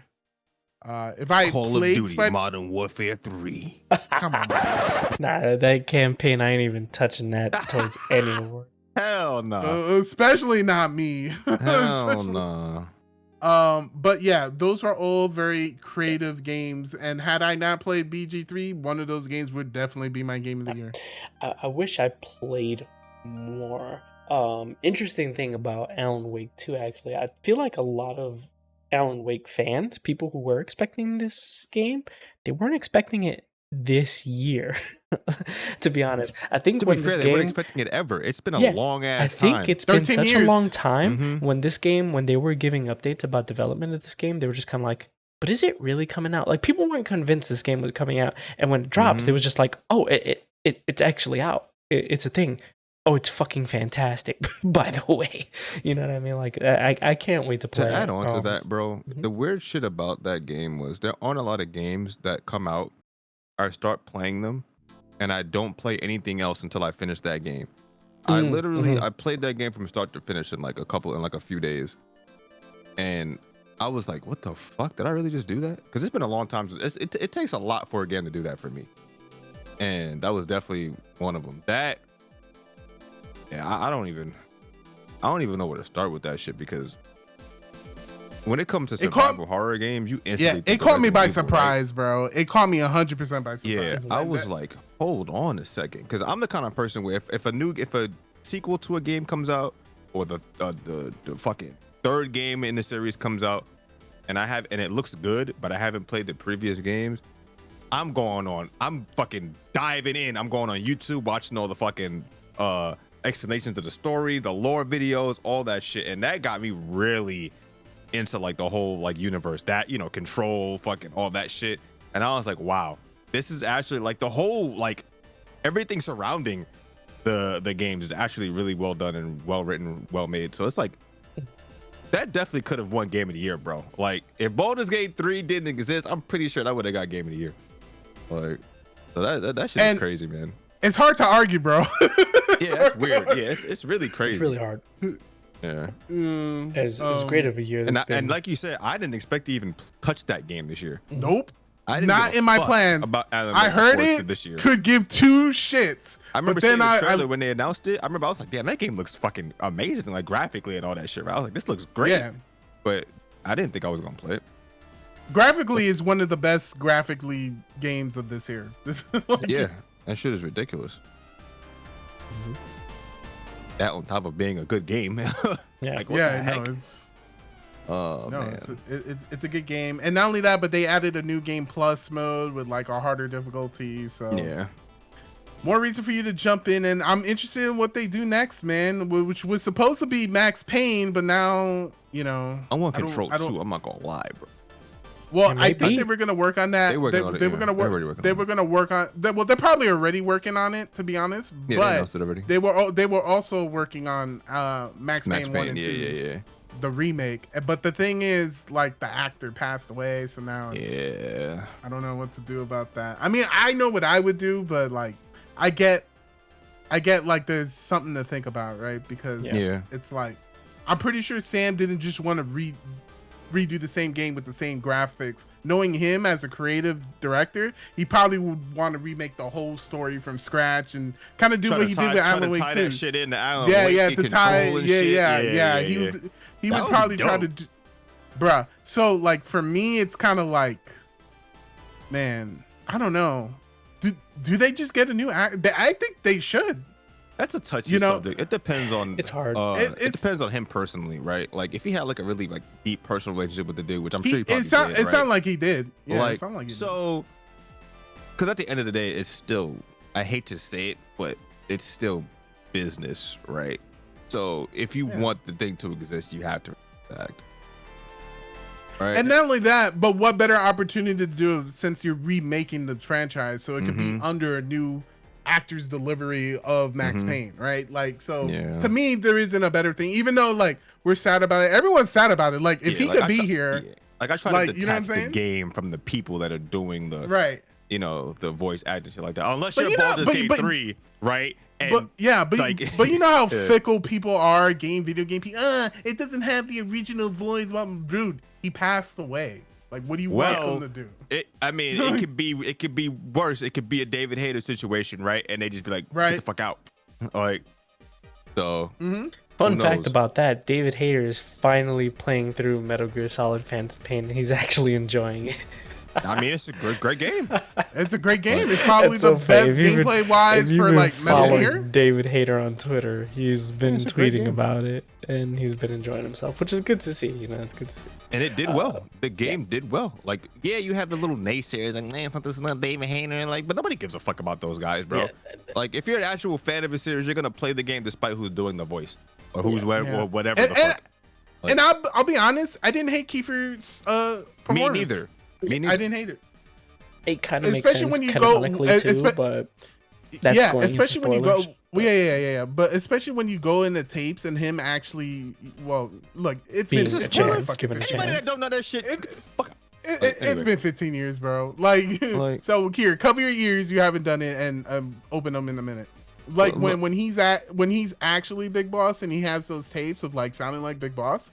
Like it's just like I'm like, man, I don't hate I this. don't know. I don't hate The this weird at thing all. is, like, I'm sorry, like, I'm about to piss people off. I like it's an iconic voice, but it fucking sucked. Sorry, like the David Hayter Snake voice is iconic. I know that voice acting sucked, bro. Sorry, but you cannot. There's no way in fuck you're gonna argue with me and tell me that voice acting wasn't shit. Say it. Go ahead. Exactly. I Nah, bro. mean, No. Well, It I was a like di- I it was like a I different like time them in as gaming. Solid Snake. I like It them was as a Solid different- Snake. I you didn't can't like look them at as it Big as Boss. character. I'm not Solid talking about. I'm not talking. 3 is probably the best case scenario, right? But I Yeah, one think game being the best case scenario isn't really good enough. no, I'm not, because if you're talking about Metal Gear Solid 1, 2, and 3, just the build up. I'm talking about his voice acting in general is not good. I think it's hard not. when you're trying to do a specific voice type, which he was, right? What like voice type is he trying to do, the Solid Snake voice. bro? See, you're not understanding what I'm trying to say. You're talking about like the only performance, know, right? You only know the Solid Snake voice as David Hayter. You only know that. So how would you like? So you're not comparing it to anything. If you compare his voice acting to any other like decent voice job, it was not good. The only I'm just reason we comparing accepted it was because between titles though too, like because if you look at the but you're comparing him to himself, which is bad. He's still bad. it's not necessarily bad because if there's It's improvement upon it, it's still bad. improvement, right? Because if you look at for example, like if you look at the voice acting performance, probably the best. I'll tell you right now, it's bad. By far the best performance is Metal Gear Solid 4. His voice acting is bad. No, his best performance was original Metal Gear Solid, and it never been I think better it's than 4. that. I think it's 4 because but there's why are we comparing his different like iterations? Like the point I was trying to make is his voice acting in general as Snake is bad. Like it doesn't. It's not like. What's the reason for him to sound like that? Like smoke cigarettes every as day of his opposed life, to- bro. Then what was the difference between him and Solid and Snake in the Phantom Pain? That Kiefer Sutherland did a way better job as sounding like a natural voice actor than David Hayter did. Well, I'm sorry, but the thing is, here's the thing with that. That's not necessarily his fucking like choice in that matter. What the issue is, they shouldn't have had the same voice as Big Boss than Solid Snake. Because remember, they're supposed to be two different people. Oh yeah, I'm not going that deep into it. I'm not They're going that far clones, into like this. though. But I'm not talking about. you I'm not have, talking about the have different- to. No, you don't. I'm not talking about the yes, different you characters. He's talking about performance. He's talking about Can you performance. Let me finish. though. I'm not think I talking about the understand, different yeah. characters of the Yeah, he's game. just I'm talking talking about about the performance. voice acting. Yeah, voice I'm acting not talking about performance, whether. Yes, we should have had a different voice for both of them. That you're right. Yeah. But I'm not talking about the game. I'm talking about the. If you're comparing You're just talking about the performance, right? Yeah, the Kiefer voice Sutherland acting. did a way better job as a voice actor than David Hayter did. There were so many moments I that don't Snake hate was just that straight take, up cringe though. to me. Yeah, I don't Like hate it was that just take. straight yeah. up cringe. Like I don't know. Look, his voice acting was not the best. Like he could have been replaced by anyone else at any time. I think he would have been fine. Like the only reason why it was a big deal is because we're used to that voice. Yes, Like I can that's agree the with that. only yeah. reason why. Like Kiefer Sutherland could have been like the best voice actor of all time, right? And people still would have hated because it's not what they were used to hearing. That's the only reason why. Like I'm sorry. That's it. His voice actor was shit. I loved him, bro. I loved him because that's the iconic Snake voice, right? Yeah. That's what we came to know Snake as. But it could have easily been anybody else. It could have been somebody even better. And and we would have came to know Snake as that. But anyway, we're off topic. I don't But hate his yeah, voice I don't- acting sucked. Yeah, I don't hate the take. I don't think necessarily it was bad. I'll say it was average. You know, it was alright. It was good. It was decent. Let's just yeah. I think Kojima wanted I him think to be because iconic. we can hear bad. Right. We can definitely we can hear Oh, no, bad. no, voice you're act. right. No, you're Yeah. right. I think it fit. was sufficient. It fit. Yeah, It it was fit. sufficient. It made sense. Yeah. But yeah. I think maybe the that's why thing- Kojima but made the change because you know how Kojima's very stickler for like quality Because of Kojima like you know, wanted it to be more. He wanted it to have a more more mainstream, film, you couldn't more really, authentic. You know, couldn't he's trying to make really movies. take David Hayter's voice seriously. That's what I'm trying to say. Like It was more in for terms of, games. like- It was a gaming. Yeah, exactly. You know, That was I a don't know, gamer yeah. voice. But, Like, but yeah, you're right. We're getting off topic. yeah. How the fuck do we even get might, here? That I don't We know. have to have our usual tangents, I guess. Like, I agreed. every is always one. I'm trying to think. How the fuck do we get to David Hayter's voice acting? Anyway, I have no idea. Do we ever know? do Like, we ever I mean, know? I was able to retrace the steps from Cookie Monster. I can't. Oh, retrace the steps for because this. you were talking about how David Hayter was replaying Metal Gear. Oh Solid yeah, 5, about and replacing that actors and was- stuff. Yeah. Oh, Yeah, yes. We were talking yeah. about Max Payne and yeah. All right. Yes. Yeah. So- I think honestly, if we want to make a Max Payne game, you can do a sound alike. Yeah, it's controversial, but I think that's the best way to move about it. I don't. I think we can. Nah. Wait, what? Absolutely not. No. I sound don't alike? want to sound alike. No. I do not want to sound alike for I don't like for that. Max Yeah, I Payne. don't like when they do that. I Just have somebody because different, if you're gonna do that, just have someone different. because you I gotta don't think want about it. If you you get a can't- sound alike, you can't people are gonna keep emulate comparing. the yeah, like, yeah, you can't emulate that shit. You need a whole actor to just become Max Payne and deliver that fucking story, because that story is kind of crazy, like the circumstances and shit like that. Yeah. And people will go after it. They'll be gonna bitch and moan and blah blah blah. But like, I don't need someone to kind of, you know. Yeah, because when do you get the- someone that sounds alike, then in the back of your head you're gonna constantly be comparing. Like, wait a minute, this. Well, that was kind of off. Not only that, but even as the actor doing it, it's like you're not doing your job because you're going to be too focused on you're trying to not giving deliver it them that like That's true. You're not giving that person respect instead either by of doing that. in the doing it Just- of it, right? Like, so Just give for the me- job to Ron Perlman. Just give it to somebody he's good, bro. too No, old. at the Nah, end of the day, he's it old. doesn't Just matter who someone it good. is. Sorry, I just threw somebody Yeah, out at that the I end of knew. the day, it doesn't matter who it is, as long as they do a good job. This is also way off topic. But yeah, I mean, as far as Alan Wake goes, I think they could go in whatever direction they want right now. They've garnered so much good faith because they've developed such an essential. Yeah, it just sucks that the game didn't sell as well as it should be. I think it'll look. Sales are early. This game came out like not too long ago.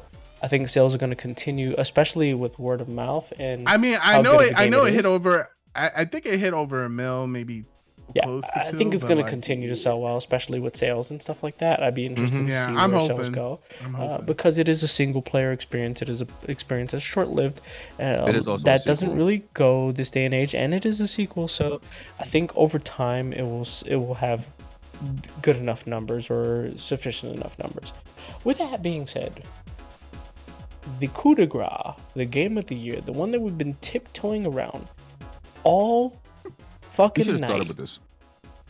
We should have, but I think whatever. it would have just took up the whole show. What, to talk about Baldur's nah. Gate 3? Baldur's Gate 3, No, yes. not really. It's got here we go. This is, the reason why we should have Play- started with this is because there's nothing else to say about It's it. obvious. Yeah.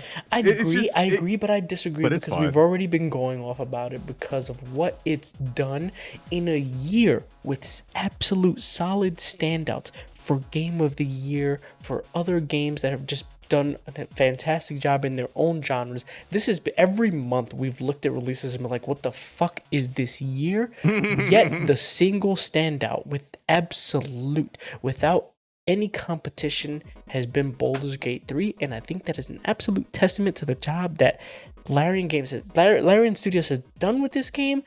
Everything that has been going on with this game, I think it's an absolute testament of how good this game actually is when you consider all of those things of what has happened this year and the fact that they've just stood out as a single in this great year in gaming. I think this is probably the best year in gaming. I mean, compare it to what's considered the greatest year in gaming, 1998, right? Yeah. How is this year any lesser than that with a single standout also as Baldur's depends. Gate 3? I You know? think it's a little bit. Depends. That's a little No, subjective. that's debatable. We can always go into it. I think, but I think we need a year or two to look back and just for sure, right? Because I've had a But, few like, years it that were like definitely, unbeatable. yeah, it definitely felt that way. I mean, 2015, right? What was it? 2015, Was it 2015, 2020, it was like 20, one of those 2018, 2017. It It was was just right- like, yeah, it was, something. whatever it year was, Sekiro got Game of the Year. it was supposed to I remember be. Sekiro dropped, Devil May Cry dropped, Kingdom Hearts Yeah. dropped, something One- else. Yeah, Uncharted yeah. It something was dropped. the year Like, RE2, Devil May yeah, Cry. yeah, One of those years Yeah. was 1998 Part 2 because it was just like, wow, this is crazy based on the names that released that year. But then when it like at the end of the year looking back, it was just like, nah, it's not 1998, you know? And it's hard because 1998 is probably the greatest year. Nah, in gaming. 98. No, 98. 98, 98 fucking was, bangs. 98 That just was actually slaps. crazy, No disrespect to 1998, but I think this year was absolute fucking madhouse. No, it was because I remember like I was getting mad about playing new games. We were Yeah. actually mad about. Yeah. like, You know what I mean? Like another one? I gotta play Yep. another one? Like luckily I have a full-time job and all this and all that to be able to do that. But imagine if you're a kid who could only afford one game a year. Oh man, this year sucks for you. At some point at the end of August, early September, we asked the year to stop.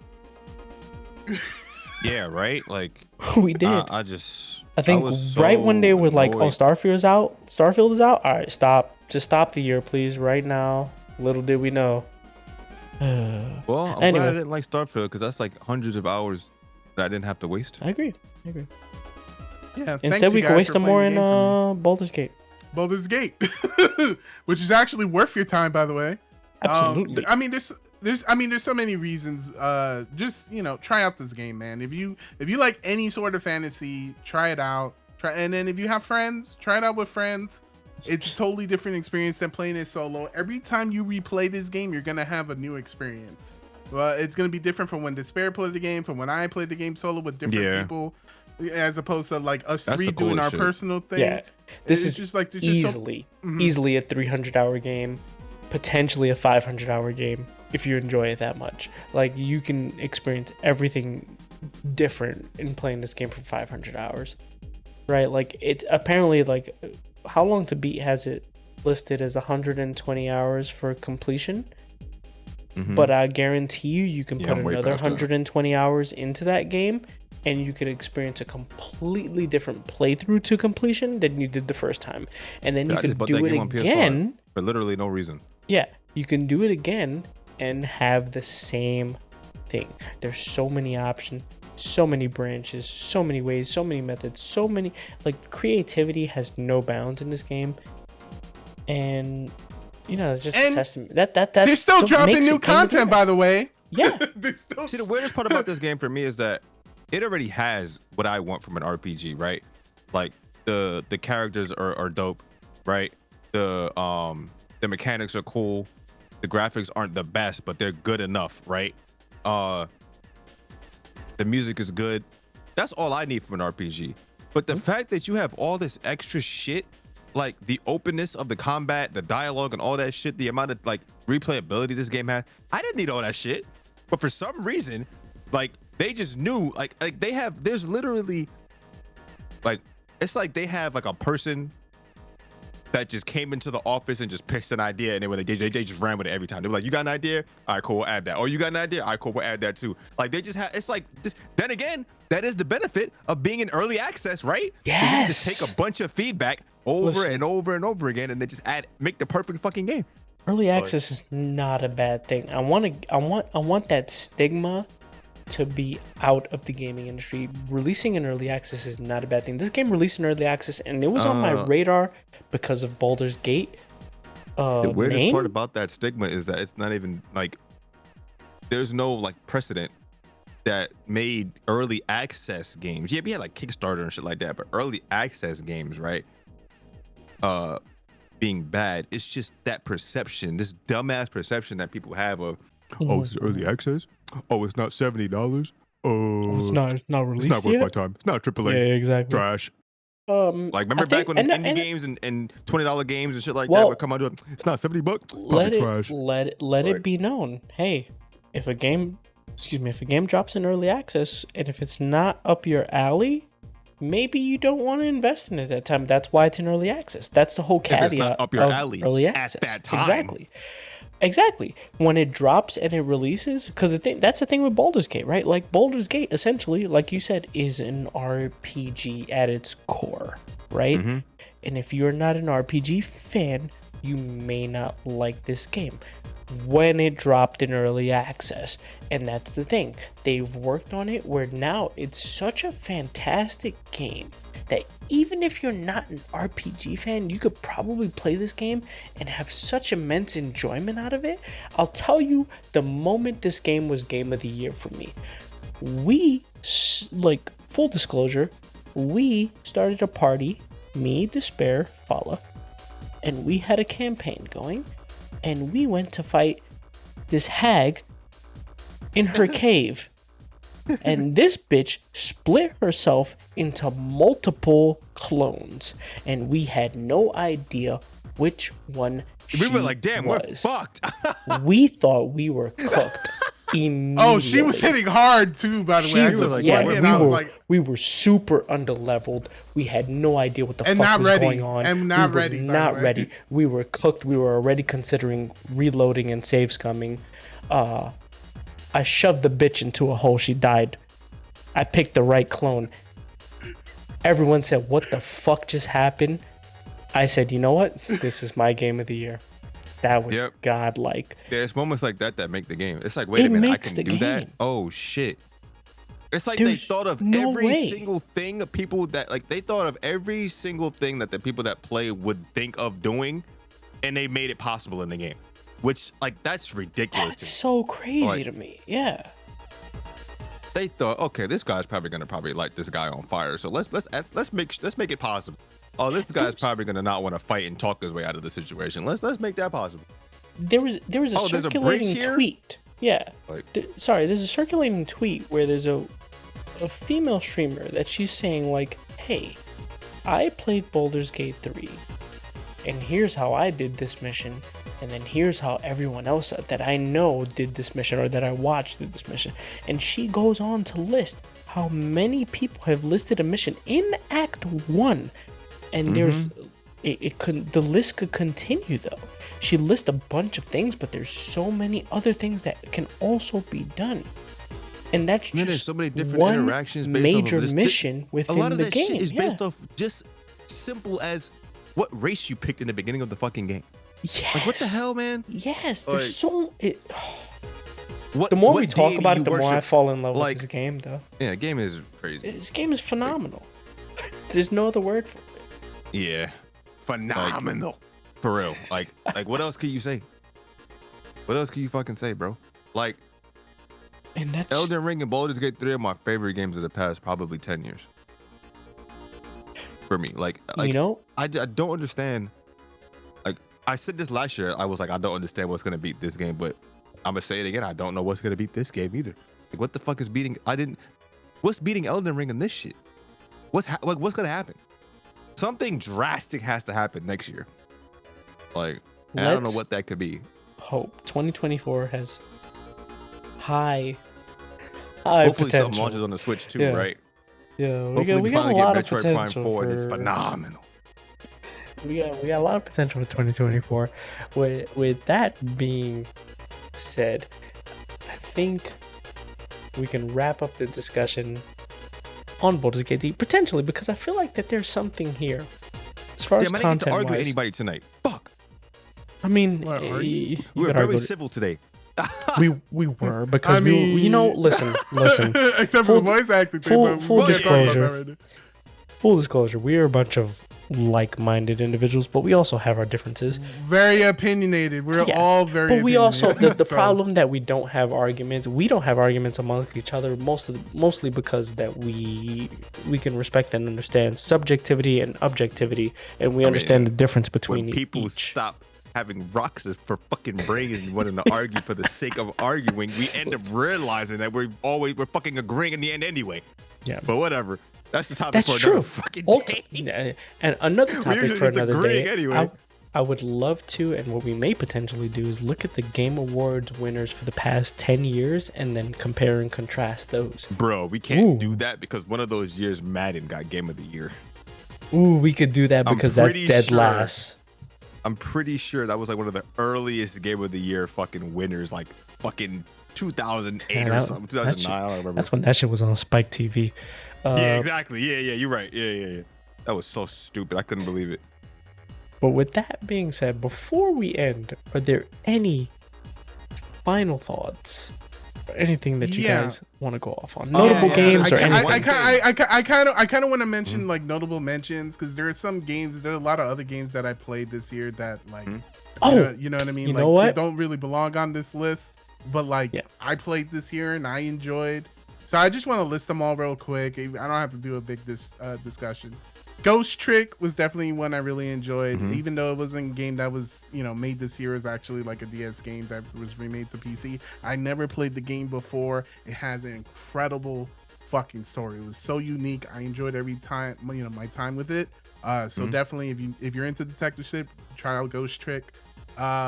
AEW Fight Forever. It was basically why I like this game so much is that it's basically the modern generation No Mercy, and that's exactly what I wanted from this game. It's not a game I play every day or anything like that, but it's just like every couple of months or whatever I get with the boys. This is exactly what I wanted. So it gave me everything I wanted. It was cool, and I get to go back every few months and just relive that nostalgia, right?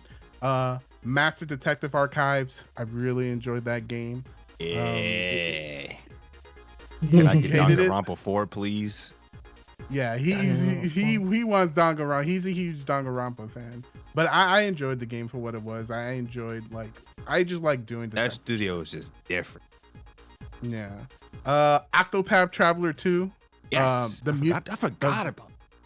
Yep. The music in that game is god tier. I don't want to say the game. I'm not gonna say it, but y'all know what it is. That one game, that one redacted game. I just Hogwarts Legacy, bro. Like, say it, just say it. Let's go over it. It's a shame. It's a shame, like what's behind the game, right? Because the game is good, but it's such a fucking shame, dude. Because I have a strange feeling that would have been one of the Game of the Year nominees if it wasn't so like, if the story behind it wasn't such fucking bullshit, right? But it is what it is. Don't be a piece of shit, and that's what happened. Anyway, moving on. Hey, but anyway, that game sold way more than most of the games this year. Of course it did, right? Just because of the name alone. Whatever. Let's just put. We're not gonna have that discussion right now. Yeah. But the game was great. Just unfortunate, but yeah. Another game, RoboCop, the video game. Really, still gonna play that. Dude, that demo was phenomenal. That shit was crazy. Yo, I played the whole game, and I'm gonna tell you guys how to play that game if you love RoboCop. So you play the game, because the one downplay of that game is some areas of the game there's no music. So here's what you need to do. You just need to have the game, and then you have the RoboCop soundtrack on the side, and whenever you're walking around doing a bunch of RoboCop shit, you play that theme, and it just gave me everything that I wanted. I could have played that game for 1 hour. I could have played that game for a half hour, and I've been like, yep, that is $60 well spent. Like, it gave me exactly, because some games don't have to go above and beyond. They just need to like give me what I want out of a game, out of a RoboCop game. As in a RoboCop game, I want to walk around, be RoboCop with the slow walking speed, toss motherfuckers and shoot them in the dick. And in this game, you can do all of that. So makes sense. It delivered on that sense, and for that, I really enjoyed RoboCop. And you haven't played it, and you're a huge fan of RoboCop, the original RoboCop, yeah, you fucking up. I don't know what else to tell you. Lies of P, bro. Oh, fuck. Yeah, go Lies off, of King. P, bro. I haven't finished the game yet, but I will say it's very rare that, I said it earlier, like there are a lot of games that try to be something else, and in the effort of trying to be something else, they kind of like forget like the soul of what made that game great, right? So obviously this game is clearly inspired by Bloodborne, right? And everybody that knows me knows that's probably one of my favorite games of all time, period. It's definitely, I wouldn't say it's in my top 5. It's definitely in my top 5, right? It's probably interchangeable with Elden Ring at this point, but Bloodborne was my first baby, right? For Elden Ring. So the fact that that game even comes close is a testament to how godlike it is. And the fact that it's so well, the fact that they already announced they're making the sequel, they're doing DLC, all that. I'm very proud of that game. The same way I'm proud of like Baldur's Gate 3 for just rising up under the fucking dirt, up from the dirt. You know what I mean? Like, I'm very proud of a lot of the games that came out this year because it's stuff that I didn't really expect. Like, I've been hyped for Lies of P for at least like 2 years. And usually what happens with Souls-like games, they come out and they're like average at best. They never live up to that feeling you get from a Souls game when they actually do come out, right? Nothing ever really lives up to that shit. Lies of P is phenomenal, bro. Like, yeah, people have complaints about how hard it is because, there's no, dodging is harder because there's less iframes, blah, blah, blah, whatever your take is, you can't take away the fact that the game actually does what it set out to do, which is be a successor to Bloodborne. It feels like Bloodborne. The atmosphere is great. The fucking game looks fucking beautiful. The music is great. Like, highly recommend. That game was dope. And I need to finish it. Yeah, I've been holding it. Like, it's so special to me that I've literally just been holding because I don't want to play it until I could put my full energy into it, right? Like, I don't want to be distracted when I play through that game. The same way when I played Elden Ring, I literally just forgot about everything. I forgot about Final Fantasy for like a good 2 months. I forgot about I forgot about y'all. I wasn't even in the Discord chat. I was gone. Like at most, I would pop True. up in Freak's chat in his stream, and that was about it. That's because he was playing Elden Ring. Like when that shit dropped, I was gone. So I want that. I want that same energy when I play Lies of P. I want to just take like a vacation from life and just play through that game. I think people need to do that more often, to be honest. Yeah. Yeah. Enjoy your games. You know? I got 3 other games here. RE4 for obvious reasons. I don't think I need to fucking go into it much. Phenomenal. Resident Evil's great. Big fan of it. Cool. Metro Prime remake or Metro Prime remaster. I'm sorry. Oh, that was another game that dropped this year. Obviously, I'm not a huge fan of the Metro Prime, but even comparing it to the original version, they were very faithful. They did a whole bunch of quality of life changes to it. So if you love the original, you'll like the remastered version. They did a great job. It's a great port. Go play it if you're into all that. And then the last one that I had on my list was probably Super Mario RPG. Now for this one, for me, I don't love it.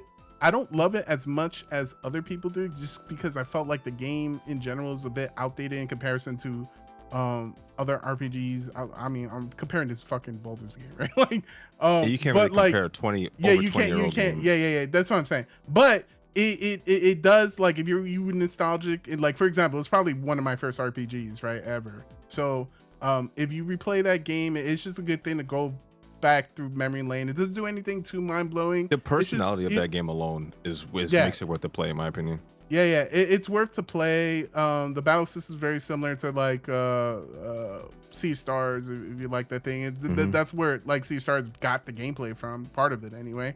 Yeah, it's just solid. It's a solid, simple story. It's very quick. It's a very quick RPG. You could probably beat it in like 8 hours, 10 hours, but that doesn't take away from it being like a very nice, chill story, especially if you love the Mario universe. A lot of the lore comes from that game. So you know, there you go. And yeah, it was just a good, solid game. You know, like I have no complaints. All right, I think to close things out, I'm going to go through a couple of games that I wanted to mention. Honorable mentions. Just sneaking in this year, God of War Valhalla DLC for free. By the way, hold on 1 second. I don't know how I forgot about FF16, but I had to do it. Cyberpunk. Like, I don't know how I forgot about FF16, you know, but it's because I literally just like zoned out and beat that game in like a week, so I forgot about it. That game was yourself into it, amazing. Right? Like, moving on. That's it. That's all I have to say. That game, I'm surprised it wasn't on the Game of the Year nominee. Something told me it wouldn't be. Like, it was compared to all the other games, it wasn't the best RPG.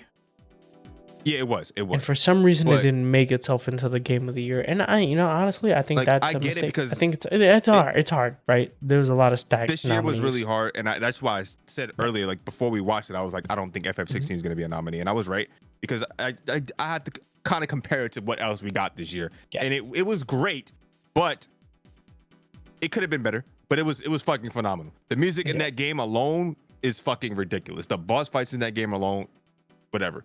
Well, I mean, I think it wins. It won best OST, right? It better win best. Yeah, it definitely won best OST. Definitely won best OST, nothing came close.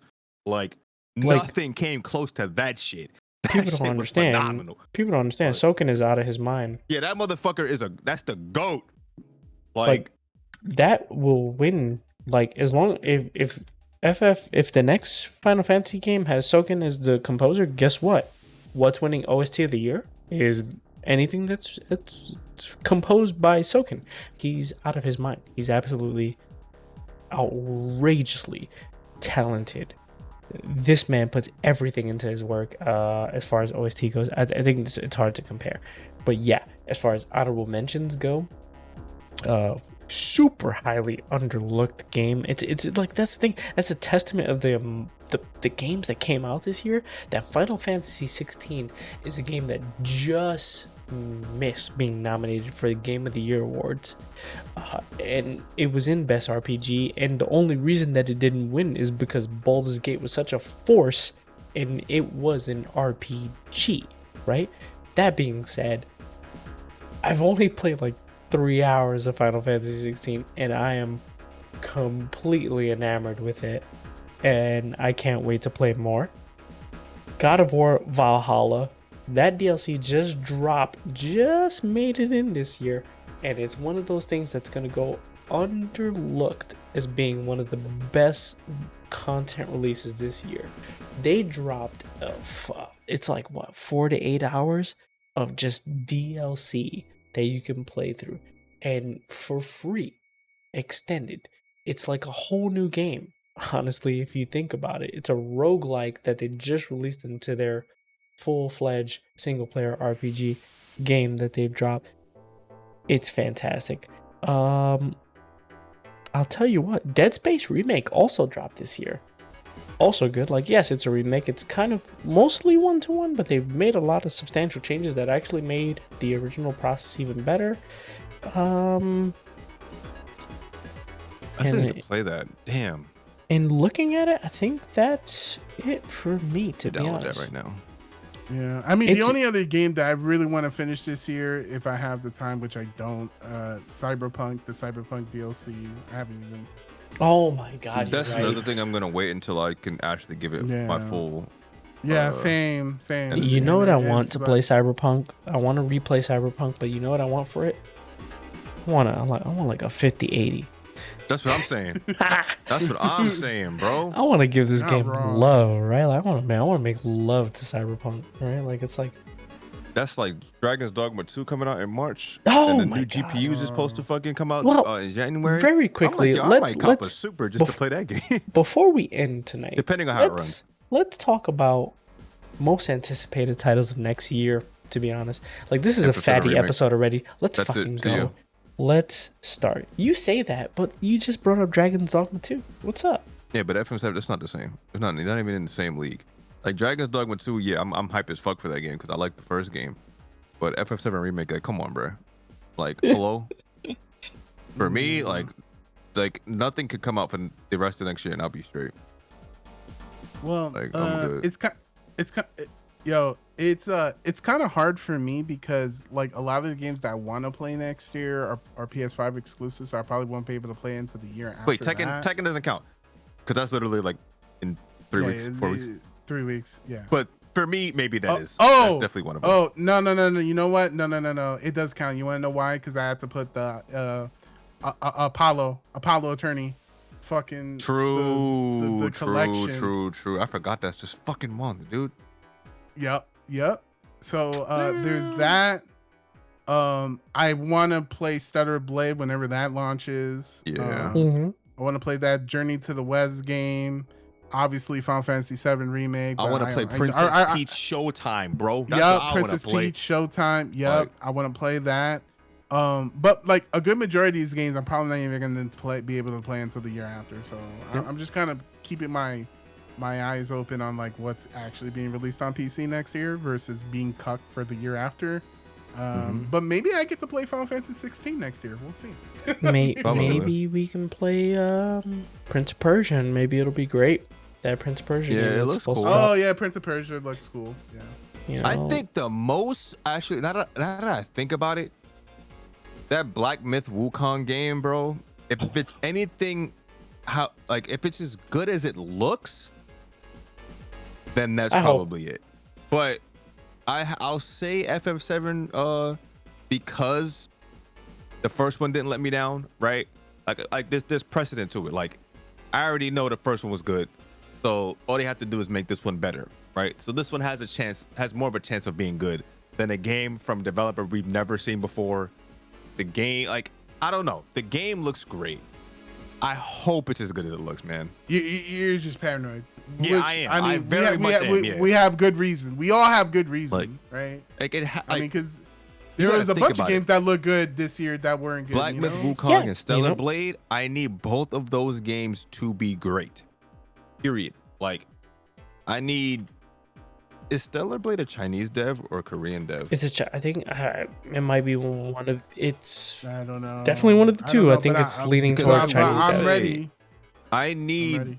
like, if this is what we can expect from Chinese devs, though, then shit. Like, this But shit we- might get crazy. It's a Listen. Korean studio. Okay, that's cool. They show a lot of gameplay that looks fantastic. But you know, like you said, it's like when it releases, give it to us then. Lost Soul Aside is another game that Yeah, looks great, but we have not. It never comes out. Isn't there a?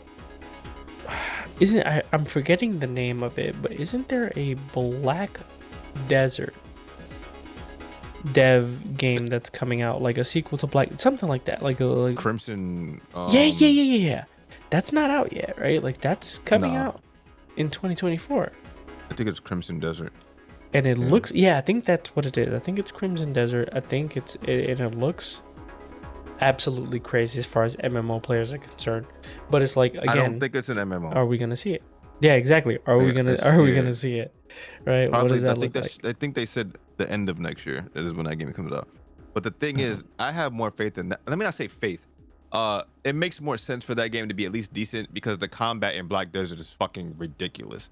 So if anything, it's gonna be a fun game. Like, will it be amazing? Who knows? But they have the formula. Black Desert that combat is insane. Like, that game it's fun as hell to play, but you know, and it has other problems. But I just need that confirmation that these Chinese devs are here to stay. I need that Black Myth Wukong game to just be godlike and just set a trend, because we don't have a lot of Chinese like developed games. Yep. We also optimistically have Suicide Squad Kills the Justice League. Okay, anyway. Continuing, hold on. Helldivers 2 also Yeah. could potentially be a good game. Mario versus Donkey Kong. Oh yeah. We're looking at that. I'm definitely looking forward to that. And I'll be looking at Skull and Bones. I'll see. If it's good, I'll play it. Potentially. I've been waiting for that game. I wanted that game 80 years ago. So we'll see. You know what though? Like if it's anything like the other, what was it, the rare game, we could do like a one-off with the. All it has to do is be as good as the Black Flag fucking pirating simulator basically was. That's all it has to do is be that good. If it's that good with multiplayer, I'll play it. Agreed. It's Ubisoft. I don't know. Like, it's Ubisoft, bro. Like if that's the thing. Right. When you look at a game, you got to be like, wait a minute, that looks great. Wait, who's developing it? Oh, Ubisoft. You know what I'm saying? So who knows, man? But also, like Rise of the Ronin is Avatar, coming out too, and it's apparently a solid. So who knows, man? Rise of the Ronin is coming out as well, which also has a good thing. There's another Alone in the Dark. I don't know why they won't let that franchise go, but let's see what happens. And yeah, there's tons of games rumored that may come out next year. We'll see what happens. Dragon's Dogma is also absolutely looking. That's another game that has to be good. Like I know it's gonna be. I have good. faith That's it's another gonna be game good, but that you has want it to be better than what you expect, right? Because for me, I need my RPGs to start taking off. And I know Baldur's Gate is gonna kind of set that wave in motion already, but I need more. Like, I need these motherfuckers to wake EA up so they can stop fucking around with BioWare and let them make their damn games. Like, come on, bro. Kojima's next Amazon simulator is supposed to be coming out too, right? Amazon's, I'm dead. Fucking, what the hell is the name of the game? Death Stranding. Isn't it OD though? What the fuck is OD? All right, bro. Look. Wait, isn't Matthew McConaughey's Interstellar game coming out next year too? I don't know. I have no idea, bro. I'm not sure. And Foam Stars. I'm not gonna lie, I don't know what's coming out next year after fucking March. Foam Stars is coming out next year too. Another game that has to be good because that beta was actually really fucking good. Yep. That game has the potential to be really good for Square, but it's once again, you gotta look who's making it. Square is not very good at keeping games alive and supporting them for longer than fucking a year, so we'll see. A lot of potential. That's the kind of game that has to live for at least the next 3 years. We'll see. A lot of potential for 2024, guys. With that being said, I think we're gonna close things out, man. It's been a fantastic year, and with my fellow esteemed co-hosts, with their just contributions, are just so fantastic. Listen, if you guys are not listening to us, I feel like you guys are really messing up, man. We got a lot of good content. We got a lot of good stuff coming out. But thank you guys for tuning in for more Listeners, we are the fastest growing podcast out there. I can confirm it with our metrics, analytics. Thank you guys for tuning in. For my esteemed co-host, I thank you guys. It's been a great year. Happy New Year to you all. Thanks for listening. That's it from me. I'll see you Later, guys y'all. next week.